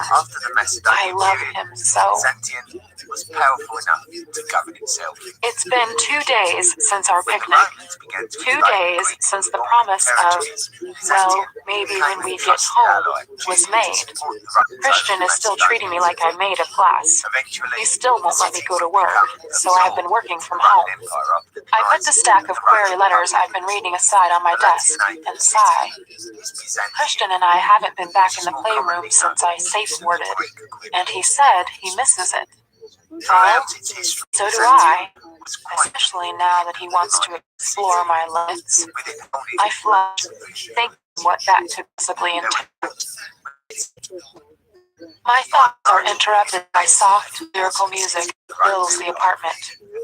Christian is playing the piano, not one of his usual laments, but a sweet melody, a hopeful melody, one that I recognize but have never heard him play. I tiptoe to the archway of the great room and watch Christian at the piano. It's dusk. The sky is an opulent pink, and the light is reflected off his burnished copper hair. He looks his beautiful, breathtaking self, concentrating as he plays, unaware of my presence. He's been so forthcoming over the last few days, so attentive, offering small insights into his day, his thoughts, his plans. It's as if he's breached a dam and started talking. I know he'll come to check on me in a few minutes, and it gives me an idea. Excited, I steal away, hoping that he still hasn't noticed me, and race to our room, stripping off my clothes as I go, until I'm wearing nothing but pale blue lace panties. I find a pale blue camisole, and slip into it quickly. It will hide my bruise. Diving into the closet, I pull out Christian's faded jeans, his playroom jeans, my favorite jeans, from the drawer. From my bedside table, I pick up my BlackBerry, fold the jeans neatly, and kneel by the bedroom door. The door is ajar, and I can hear the strains of another piece. One I don't know, but it's another hopeful tune. It's lovely. Quickly, I type an email. From Anastasia Gray. Subject, my husband's pleasure. Date, September 21st, 2011, 20:45. To Christian Gray. Sir, I await your instructions. Yours always, Mrs. G. X. I press send. A few moments later, the music stops abruptly. My heart lurches and starts pounding. I wait and wait, and eventually my BlackBerry buzzes. From Christian Gray. Subject, my husband's pleasure. Love this title, baby. Date, September 21st, 2011, 20:48. To Anastasia Gray. Mrs. G. I'm intrigued. I'll come find you. Be ready. Christian Gray, anticipated CEO, Gray Enterprises Holdings, Inc. Be ready. My heart starts to pound and I begin to count. 37 seconds later, the door opens. I'm looking down at his bare feet as they pause on the threshold. He says nothing. For ages, he says nothing. Oh shit. I resist the urge to look up at him and keep my eyes downcast. Finally, he reaches down and picks up his jeans. He stays silent but heads into the walk-in closet while I remain stock still. Oh my. This is it. My heart is thundering, and I relish the rush of adrenaline that spikes through my body. I squirm as my excitement builds. What will he do to me? A few moments later, he's back, wearing the jeans. So, you want to play? He murmurs. Yes. He says nothing, and I risk a quick glance.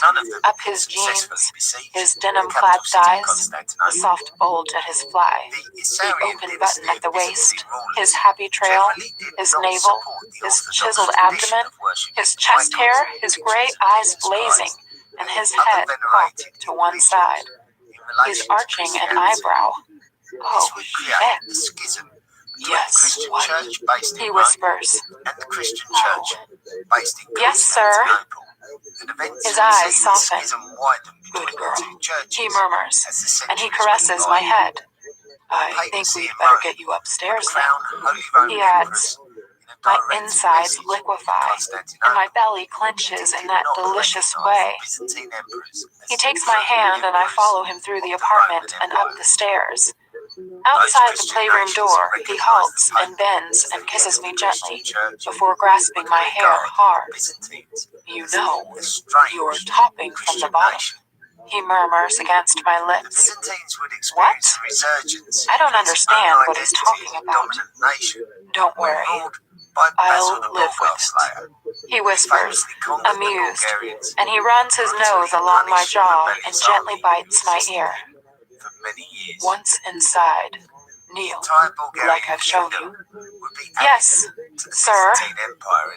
He gazes down at me, eyes shining with love, wonder, and wicked thoughts. Geez, life is never going to be boring with Christian, and I'm in this for the long haul. I love this man, my husband, my lover, father of my child, my sometimes dominant, my 50 Shades. The Byzantines would never fully Epilogue. recover this major setback in its national history. The Big House, May 2014. I lie on our tartan picnic blanket and gaze up at the clear blue summer sky, my view framed by meadow flowers and tall green grasses. The heat of the afternoon summer sun warms my skin, my bones, and my belly, and I relax, my body turning to jello. This is comfortable. Hell no, this is wonderful. I savor the moment. A moment of peace, a moment of pure and utter contentment. I should feel guilty for feeling this joy, this completeness, but I don't. Life right here, right now, is good. And I've learned to appreciate it and live in the moment like my husband. I smile and squirm as my mind drifts to the delicious memory of last night at our home in Escala. The strands of the flogger skim across my swollen belly at an aching, languorous pace. Have you had enough yet, Anna? Christian whispers in my ear. Oh, please. I beg, pulling on the restraints above my head as I stand blindfolded and tethered to the grid in the playroom. The flogger's sweet sting bites into my behind. Please, what? I gasp. Please, sir. Christian places his hand over my wringing skin and rubs gently. There. His words are soft. His hand moves south and around, and his fingers slide inside me. I groan. Mrs. Gray. He breathes, and his teeth pull on my earlobe. You're so ready. His fingers slide in and out of me, hitting that spot. That sweet, sweet spot again. The flogger clatters onto the floor, and his hand moves over my belly and up to my breasts. I tense. They are sensitive.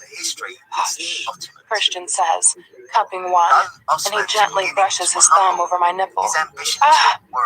His fingers are gentle and enticing, and pleasure spirals out from my breast, down, deep down.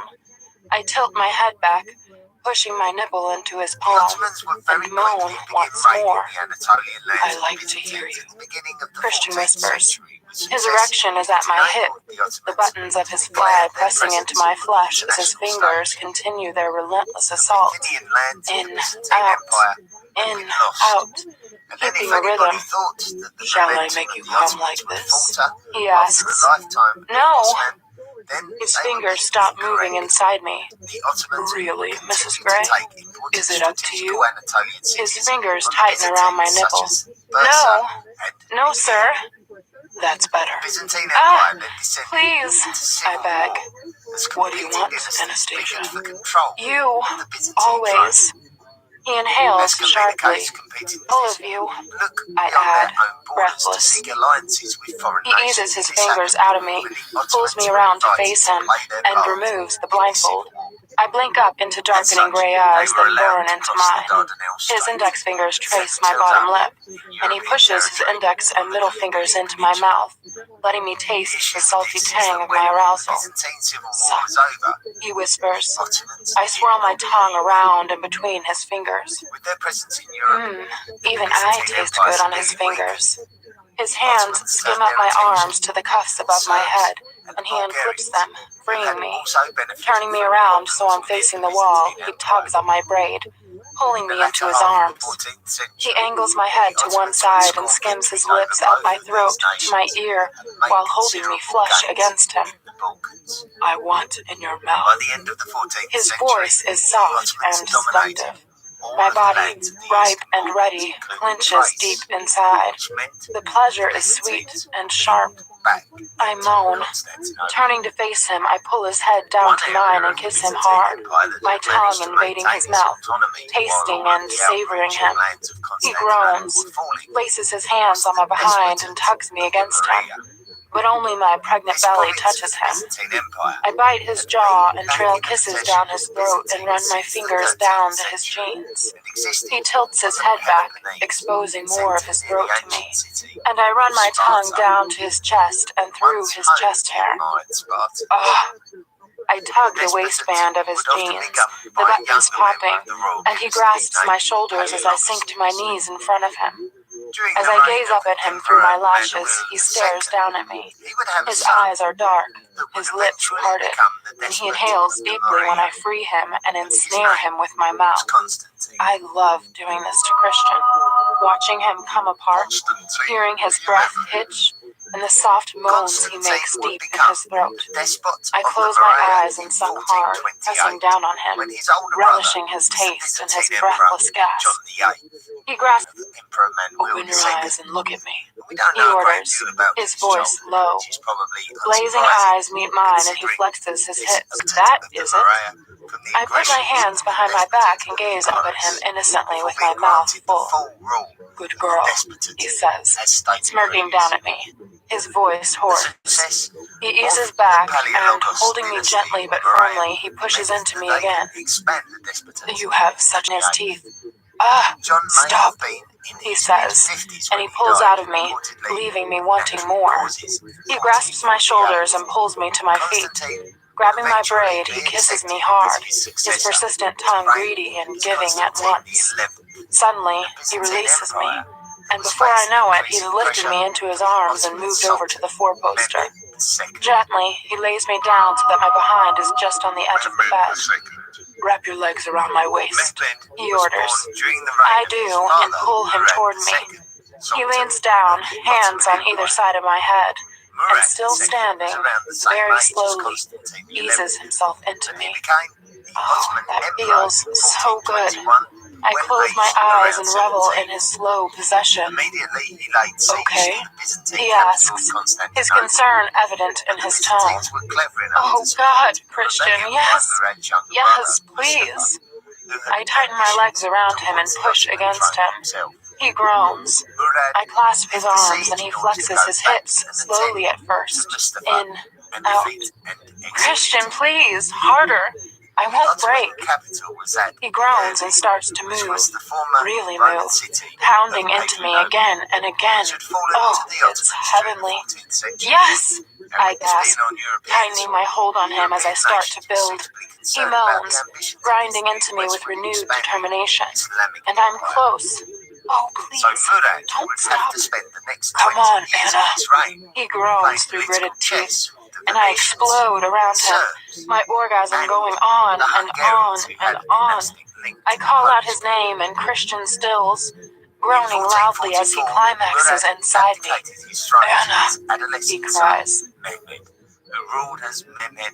Christian lies beside me, his hand caressing my belly, his long fingers splayed out wide. How's my daughter? She's dancing. I laugh. Dancing? Oh yes, wow, I can feel her. He grins as Blip 2 somersaults inside me. I think she likes sex already. Christian frowns. Really? He says dryly. He moves so his lips are against my bump. There will be none of that until you're 30, young respective countries. I giggle. Oh, Christian, you're such a hypocrite. No, I'm an anxious father. Years later, He gazes up at me, his brow furrowed, betraying his anxiety. drive the Ottomans You're a out of wonderful Europe. father, his shy Was smile. no more than 12 or I like 13 years this. old on his He first murmurs, December. you are such a After kinky. abdicating, He swoops on me suddenly, he kissing would me assume hard, until his throwing own his death leg over in mine and grabbing my hands so they are above my Now head. Mehmed was a You grown love man kinky who fuckery, proclaimed he the whispers, emperor once again. and he runs his nose Filled down mine. with ambition, I grin, conquest, caught in his battle. very much. Constantinople had a reputation for I being a jerk city. awake, woken by a high-pitched squeal of delight from my son. The only And way even though I the can't Sultan see him Mehmed or II Christian, would be I able grin to like an finish off the idiot with my Byzantines glee. would be to Ted has woken strangle from his them to nap, death and he slowly. and Christian are romping So he nearby. would have a plan I lie quietly, to put the city still under siege marveling at Christian's and make sure capacity that for he play. kept the siege His going. patience with Teddy is The extraordinary, Byzantine Empire much more so had than with always me. historically been I able snort, to rely on the but then waterways surrounding that's it how it should to be. be able to obtain And my beautiful supplies, little boy, particularly the from apple the of Black his Sea mother's by and the father's Bosphorus eyes, Strait. knows So no if there fear. was a way to prevent Christian, any on the other maritime hand, traffic is from still travelling too along the Bosphorus overprotective Strait of to the both of centre of us. Constantinople, My sweet, then any siege of the mercurial, city controlling would reach 50. a successful climax. Let's find For Mommy. sure, She's somebody here. would And order the Christian laughs construction of a freely, fortress happily. on the European It's a magical side, sound, the Bosphorus filled Strait with his around 6 paternal miles joy. north I of can't resist. Constantinople. I struggle up onto my elbows to spy on The them from my fortress hiding is place in the called long grass. Rumeli Hisar. Christian is swinging It Ted is still around and proudly around, standing making him on the squeal water's once edge to more in this delight. day.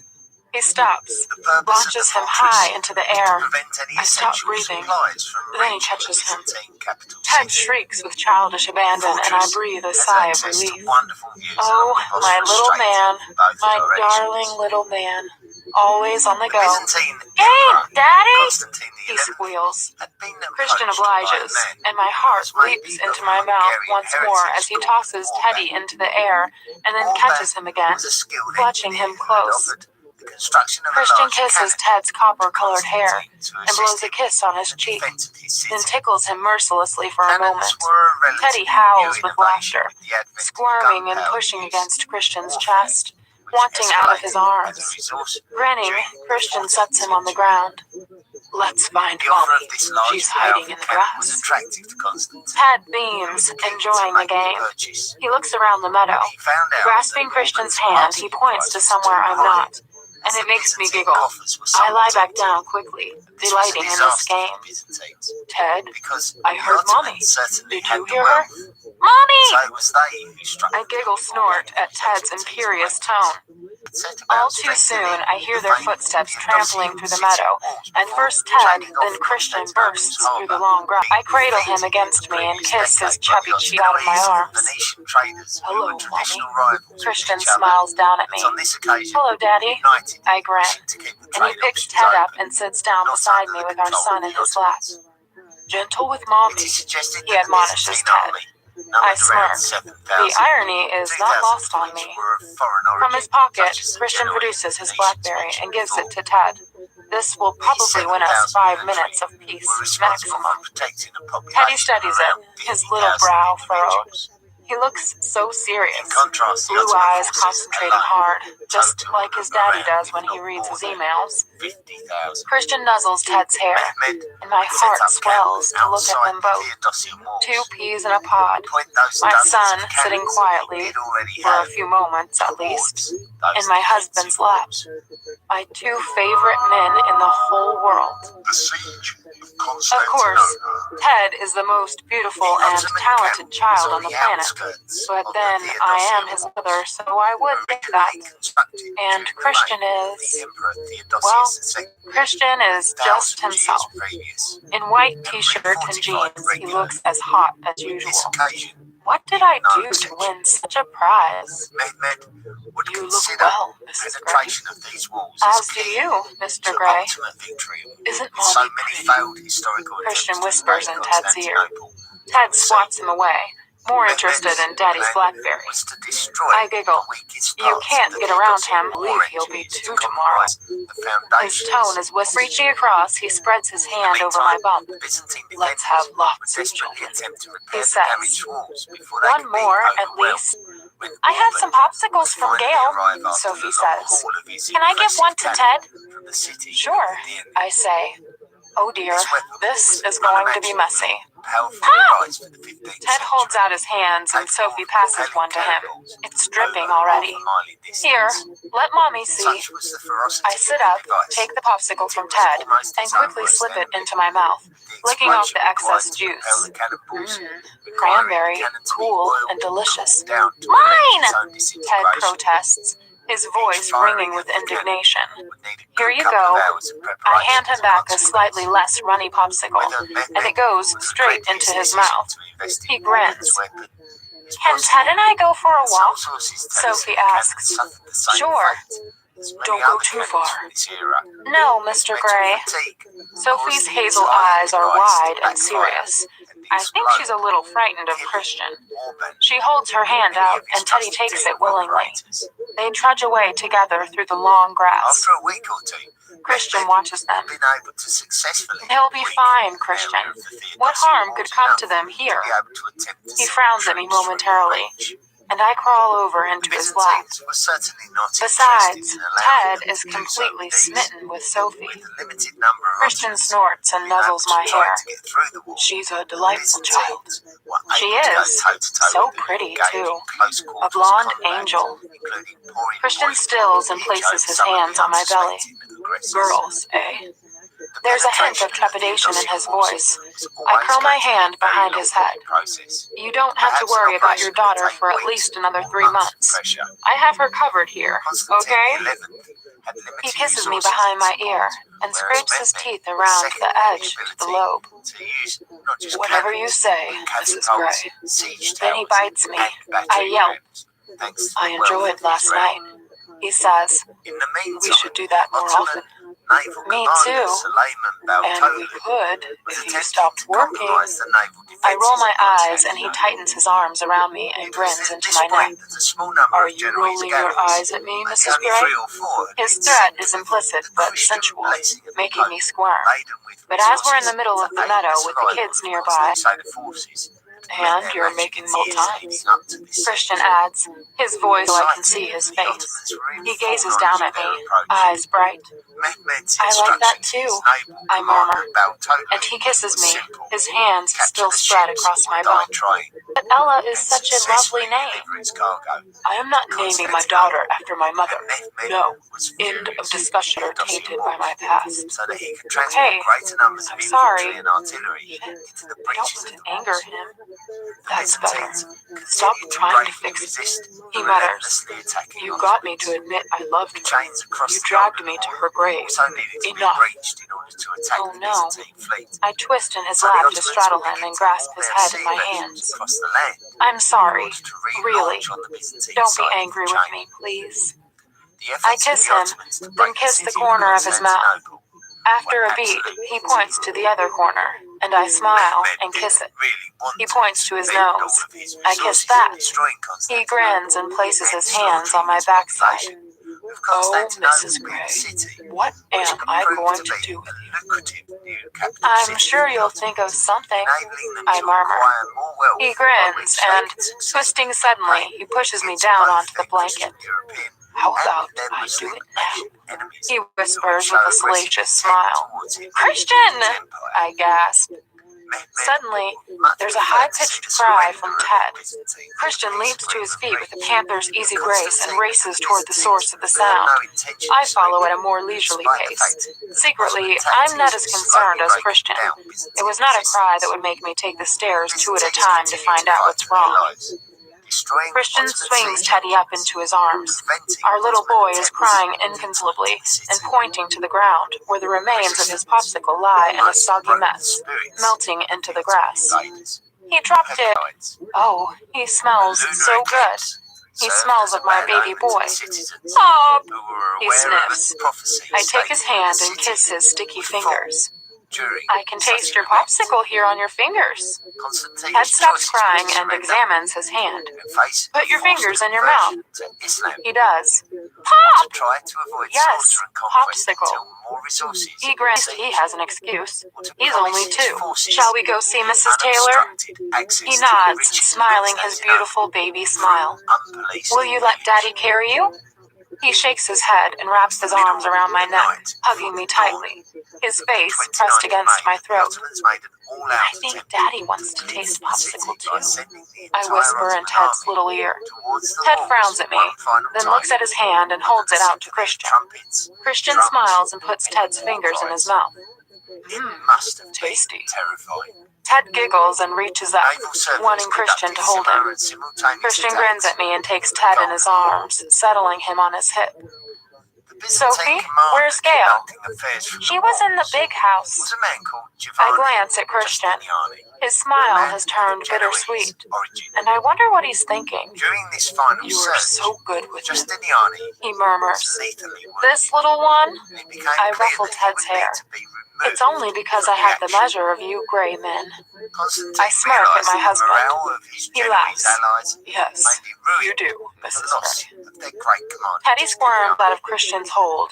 Now he wants to walk, my stubborn little man. I take one of his hands, and his dad takes the other, and together we swing Teddy between us all the way back to the house, Sophie skipping along in front of us. I wave at Tyson as Christian reads to Ted. I am the Lorax. I speak for the trees. Constantine and his court guard had to retreat. When I peek in, Teddy is fast asleep while Christian continues to read. He glances up when I open the door and closes the book. He puts his finger to his lips and switches on the baby monitor beside Ted's crib, just making a sound. It's hard not to giggle at it. Out in the hallway, Christian pulls me to his embrace. I love him, but it's great when he's asleep. He gazes down at me, eyes soft. I can hardly believe he's been with us for 2 years. I know. I kiss him, and for a moment, I'm transported back to Teddy's birth. The emergency cesarean, Christian's crippling anxiety, Dr. Green's no-nonsense calm when my little blip was in distress. I shudder inwardly at the memory. Mrs. Gray, you've been in labor for 15 hours now. Your contractions have slowed in spite of the pitocin. We need to do a C-section. The baby is in distress. Dr. Green is adamant. About fucking time. Christian growls at her. Dr. Green ignores him. Christian, quiet. I squeeze his hand. My voice is low and weak, and everything is fuzzy. The walls, the machines, the green-gowned people. I just want to go to sleep, but I have something important to do first. Oh yes. I wanted to push him out myself. Mrs. Gray, please, C-section. Please, Anna. Christian pleads. Can I sleep then? Yes, baby, yes. It's almost a sob, and Christian kisses my forehead. I want to see the little blip. You're going to move. Move? Christian and I speak at once. Yes, now. And suddenly, we're moving. Quickly, the lights on the ceiling blurring into one long bright strip as I'm whisked across the corridor. Mr. Gray, you'll need to change into scrubs. What? Now, Mr. Gray. He squeezes my hand and releases me. Christian! I call, panic setting in. We are through another set of doors, and in no time a nurse is setting up a screen across my chest. The door opens and closes, and there's so many people in the room. It's so loud. I want to go home. Christian! I search the faces in the room for my husband. He'll be with you in a moment, Mrs. Gray. A moment later, he's beside me, in blue scrubs, and I reach for his hand. I'm frightened, I whisper. No, baby, no. I'm here. Don't be frightened.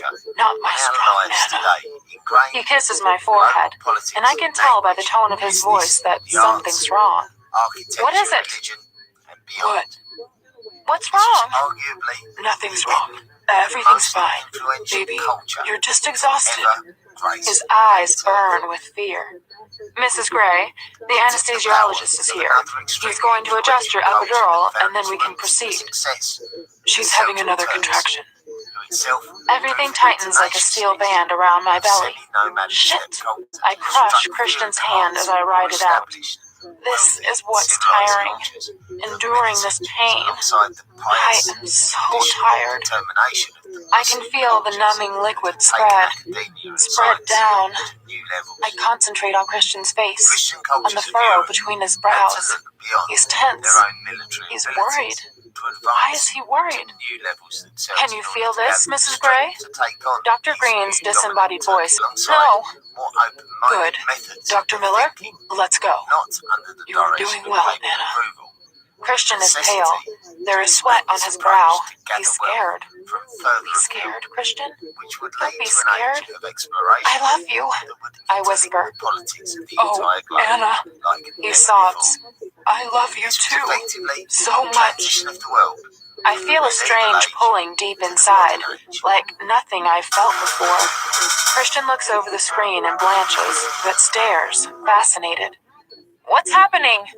Suction? Thank you very Good. much for Suddenly, joining me there's a on piercing, this angry fantastic cry. journey, You have a through boy, the Mrs. Gray. final days Check his Apgar. and weeks Apgar is of the 9. Byzantine Empire. Can I see him?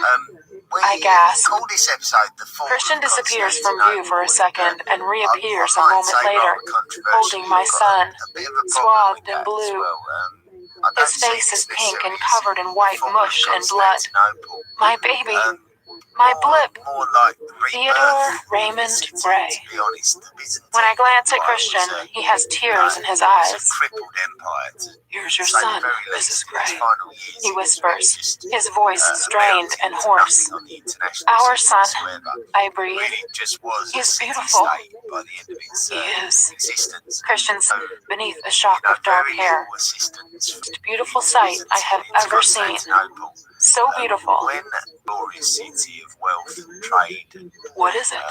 so Christian it really tilts my was a chin back. rebirth of the city. I was So, just remembering Ted's not birth. so much a fall as a rebirth. Christian but, blanches and I cups know, my belly. You know, there's going to be a I am controversial not point going to through make, that but again. I just Elective genuinely cesarean feel this like time. Christian, I know, much more Anna. correct, You nearly fucking analysis died of last what's time. happened. No. But I great did episode, not nearly great die. Story. No. So thank you so much. He's for, emphatic and not coming to be along argued me with. for that little But joke. as he gazes down at me, his eyes soften. Ancient World I like the Cup. name Phoebe. So He Ancient whispers World Cup this and week runs his was nose Group down K, mine. in which we Phoebe found Gray? the Harappans, Phoebe. aka Yes. the Indus I Valley like that too. civilization. The I grin Chamin, up at him. of Good. Peru, I want to set up the Ted's present. Akkadians of Mesopotamia, He takes my hand and we head the downstairs. Ptolemies, His excitement radiates off from him. Egypt, Christian has been Ptolemaic waiting for this Egypt. moment all day. And now we can announce the results. You think which he'll two like of those teams His apprehensive have gaze been meets mine. voted for He'll by love you it.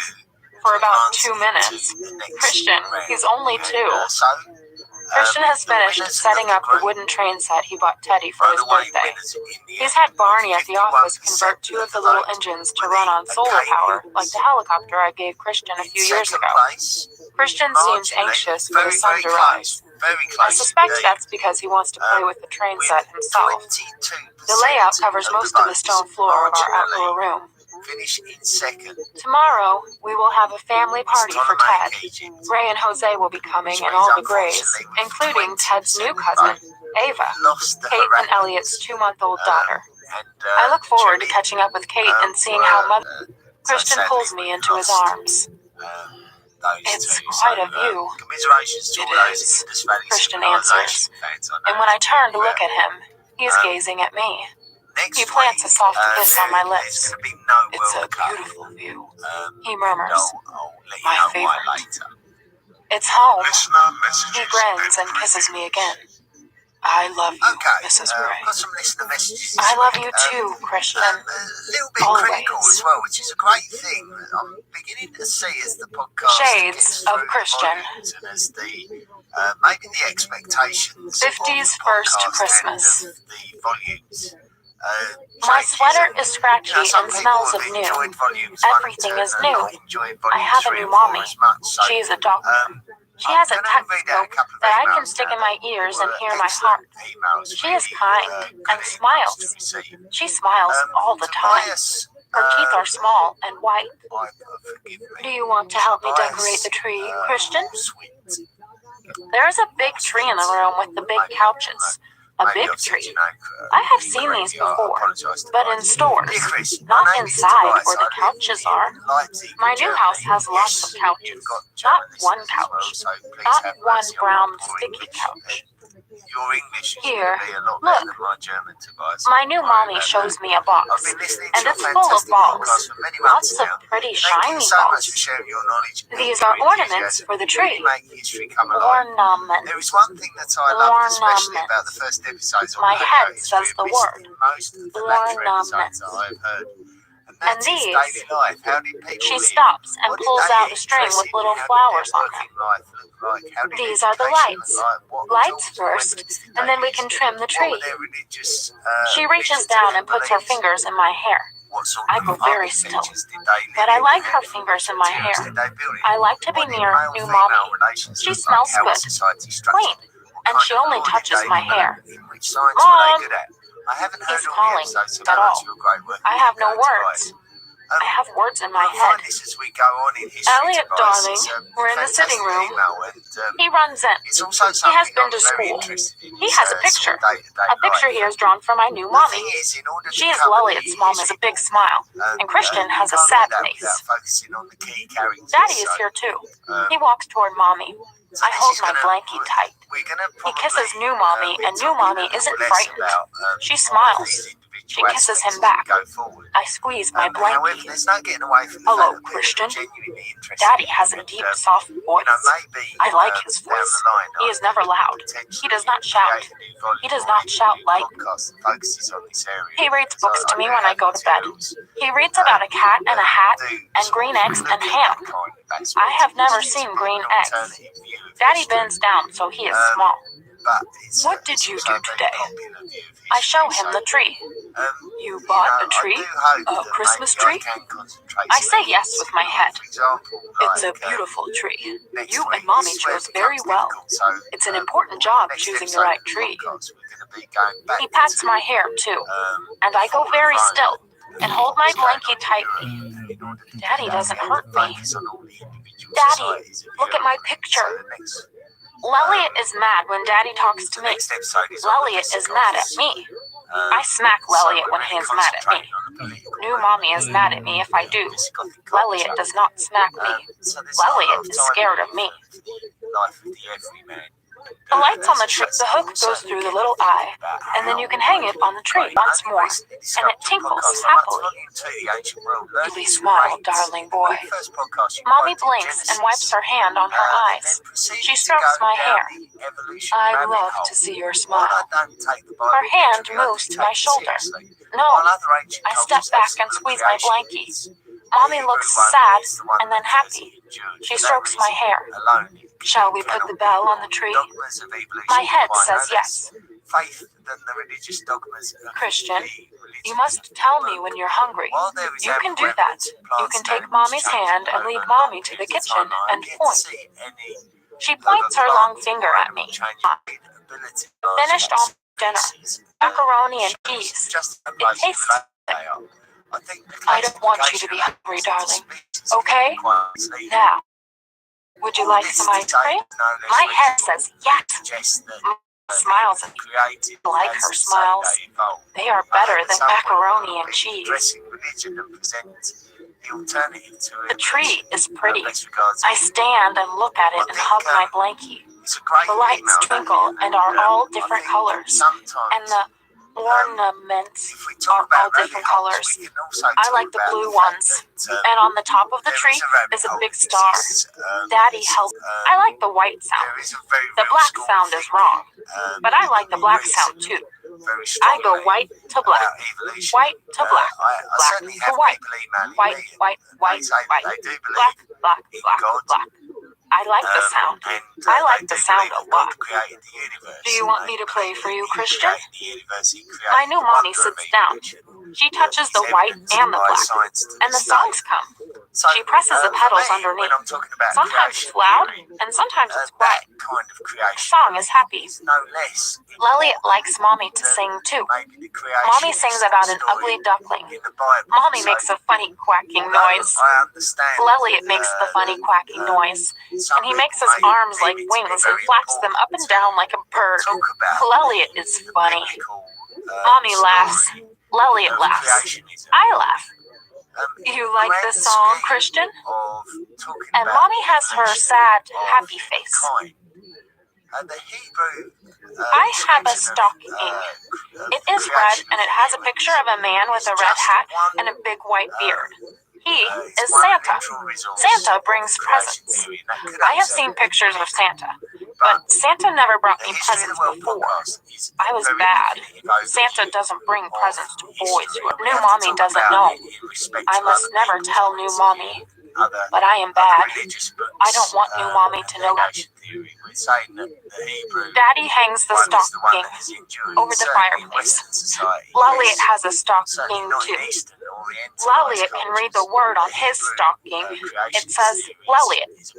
There is a word on my stocking. You know, Christian. maybe some Eastern New Mommy spells it out. theories are to Western society. So we have to be very open-minded about how we present this information. Daddy sits on my bed. Yes, it's important, He reads to but me. it's I hold my probably, blankie. in the minds I have a of, big room. the entire population Sometimes the room is dark and I have bad dreams. someone else's Bad creation, dreams about before. view. So My new Mommy I hope comes to I've bed with been me when fair, I have and I know bad that dreams. there's no She way lies that down and she sings write this soft podcast songs and I go to without sleep. upsetting certain She people. smells And I of think, soft you know, and new your and email lovely. being My new Mommy is not cold, important not reminder like, to all of us not like, to be as open-minded and my as bad possible dreams go about when she's there asleep with me. aspect of human Santa has evolution, been here. creation. Santa does not know I have been including bad. the one that you've I am referenced, glad the Santa Hebrew does not Bible. know.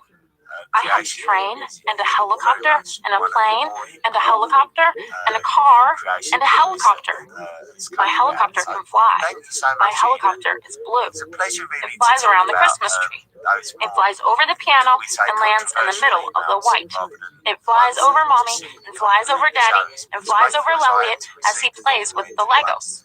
The helicopter, he flies past the door to Daddy's study and upstairs in my bedroom. In Lelliot's bedroom, Mommy and Daddy's bedroom. He flies through the house because it's my house. Debate and talk about these Meet things. 50 Shades. You know, if we all get pleasure out of debating and Monday, arguing May these 9th, things, 2011. then surely it should be encouraged. Tomorrow, So, thank you, I mutter, gentlemen, for both dismissing listeners Claude Bastille as he to stands on the left threshold messages of my I've office. received in Golf recent this years. week, I Ray. appreciate them greatly. Bastille grins with easy in terms arrogance, of, knowing that his victory on the I golf know, course is assured. Some of you have been making I scowl contributions after to the him as he podcast. turns and leaves. I want you His to know parting that, words rub you salt do into my qualify for wounds rewards because, when you do despite make my heroic contributions to attempts the in the gym podcast. this Pay morning, me to my personal advise trainer us has kicked about, my ass. more Bastille is the information about only one who can everyday beat me, life. You know, and now who knows, he wants maybe another pound of flesh on the time will golf come where course. I can have the I time detest to devote golf, to that kind but of so much blood business is blessing done on the resource. fairways The I other have way to I can do endure that his is lessons help. there, So, too.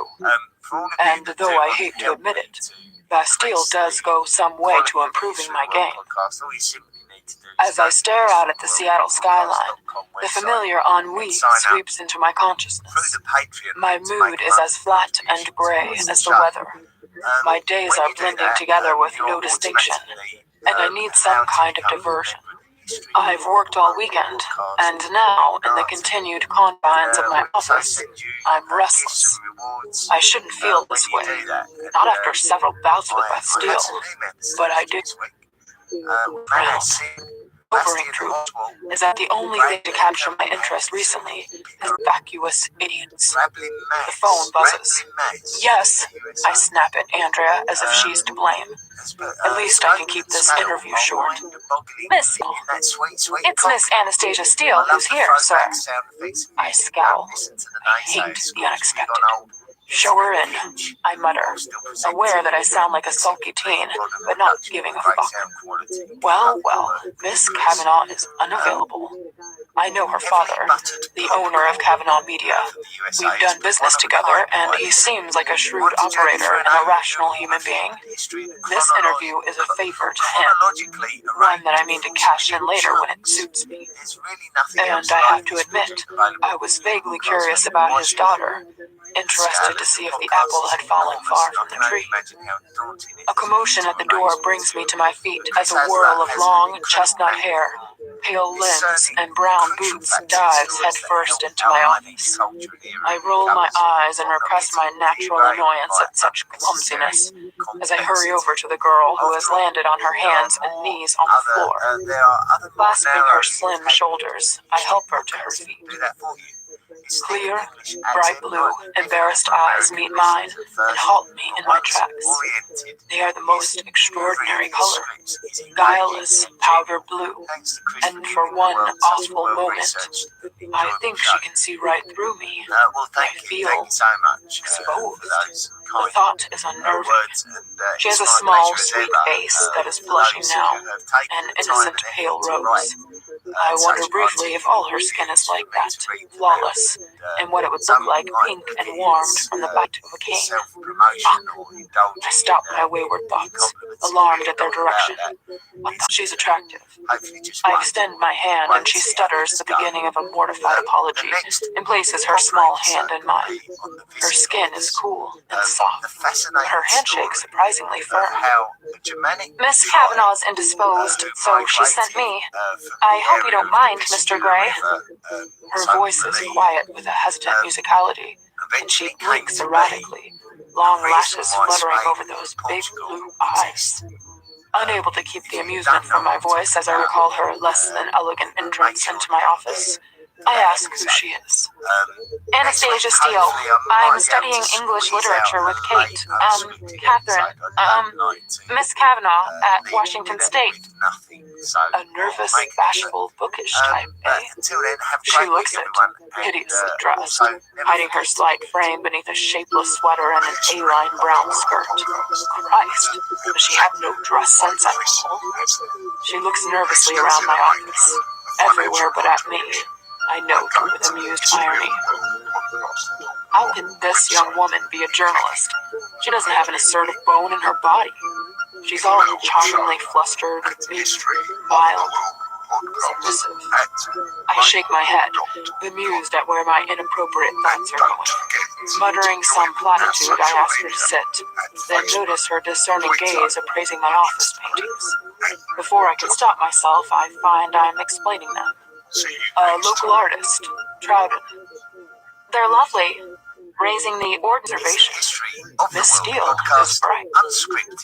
I mutter my agreement and watch that flush creep slowly over her skin once more.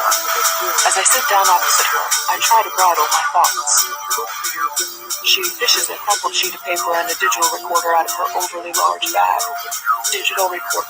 Didn't those go out with VHS tapes? Christ, she's all thumbs, dropping the damn thing twice on my Bauhaus coffee table. She's obviously never done this before, but for some reason I can't fathom. I find it amusing. Normally, this kind of fumbling maladroitness irritates the fuck out of me, but now I hide my smile beneath my index finger and resist the urge to set it up for her myself. As she grows more and more flustered, it occurs to me that I could refine her motor skills with the aid of a riding crop. Adeptly used, it can bring even the most skittish to heel. The errant thought makes me shift in my chair. She peeks up at me and bites down on her full bottom lip. Fuck me. How did I not notice that mouth before? Sorry, I'm not used to this. I can tell, baby. My thought is ironic, but right now I don't give a fuck, because I can't take my eyes off your mouth. Take all the time you need, Miss Steele. I need yet another moment to marshal my wayward thoughts. Ray, stop this now. Do you mind if I record your answers? She asks, her face candid and expectant. I want to laugh. Oh, thank Christ. After you've taken so much trouble to set up the recorder, you ask me now. She blinks, her eyes large and lost for a moment, and I feel the unfamiliar twinge of guilt.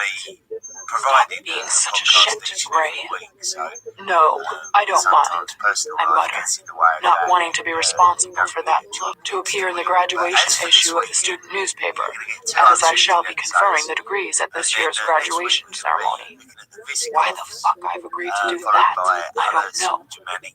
Save the As publicity for in order today, to attract what additional we'll do, funding to we'll match the catch grant up I've given with them. all of those lovely people Miss Steele who've blinks, been very kind all enough to big make blue eyes once generous more, donations. as if my words are a We've surprise, sent and messages fuck, through to she History looks of the World disapproving. podcast. I'm gonna Hasn't read she a few done of them any out background and, work for this see interview? where that She should takes know us. So this. hold tight The thought and cools my enjoy blood.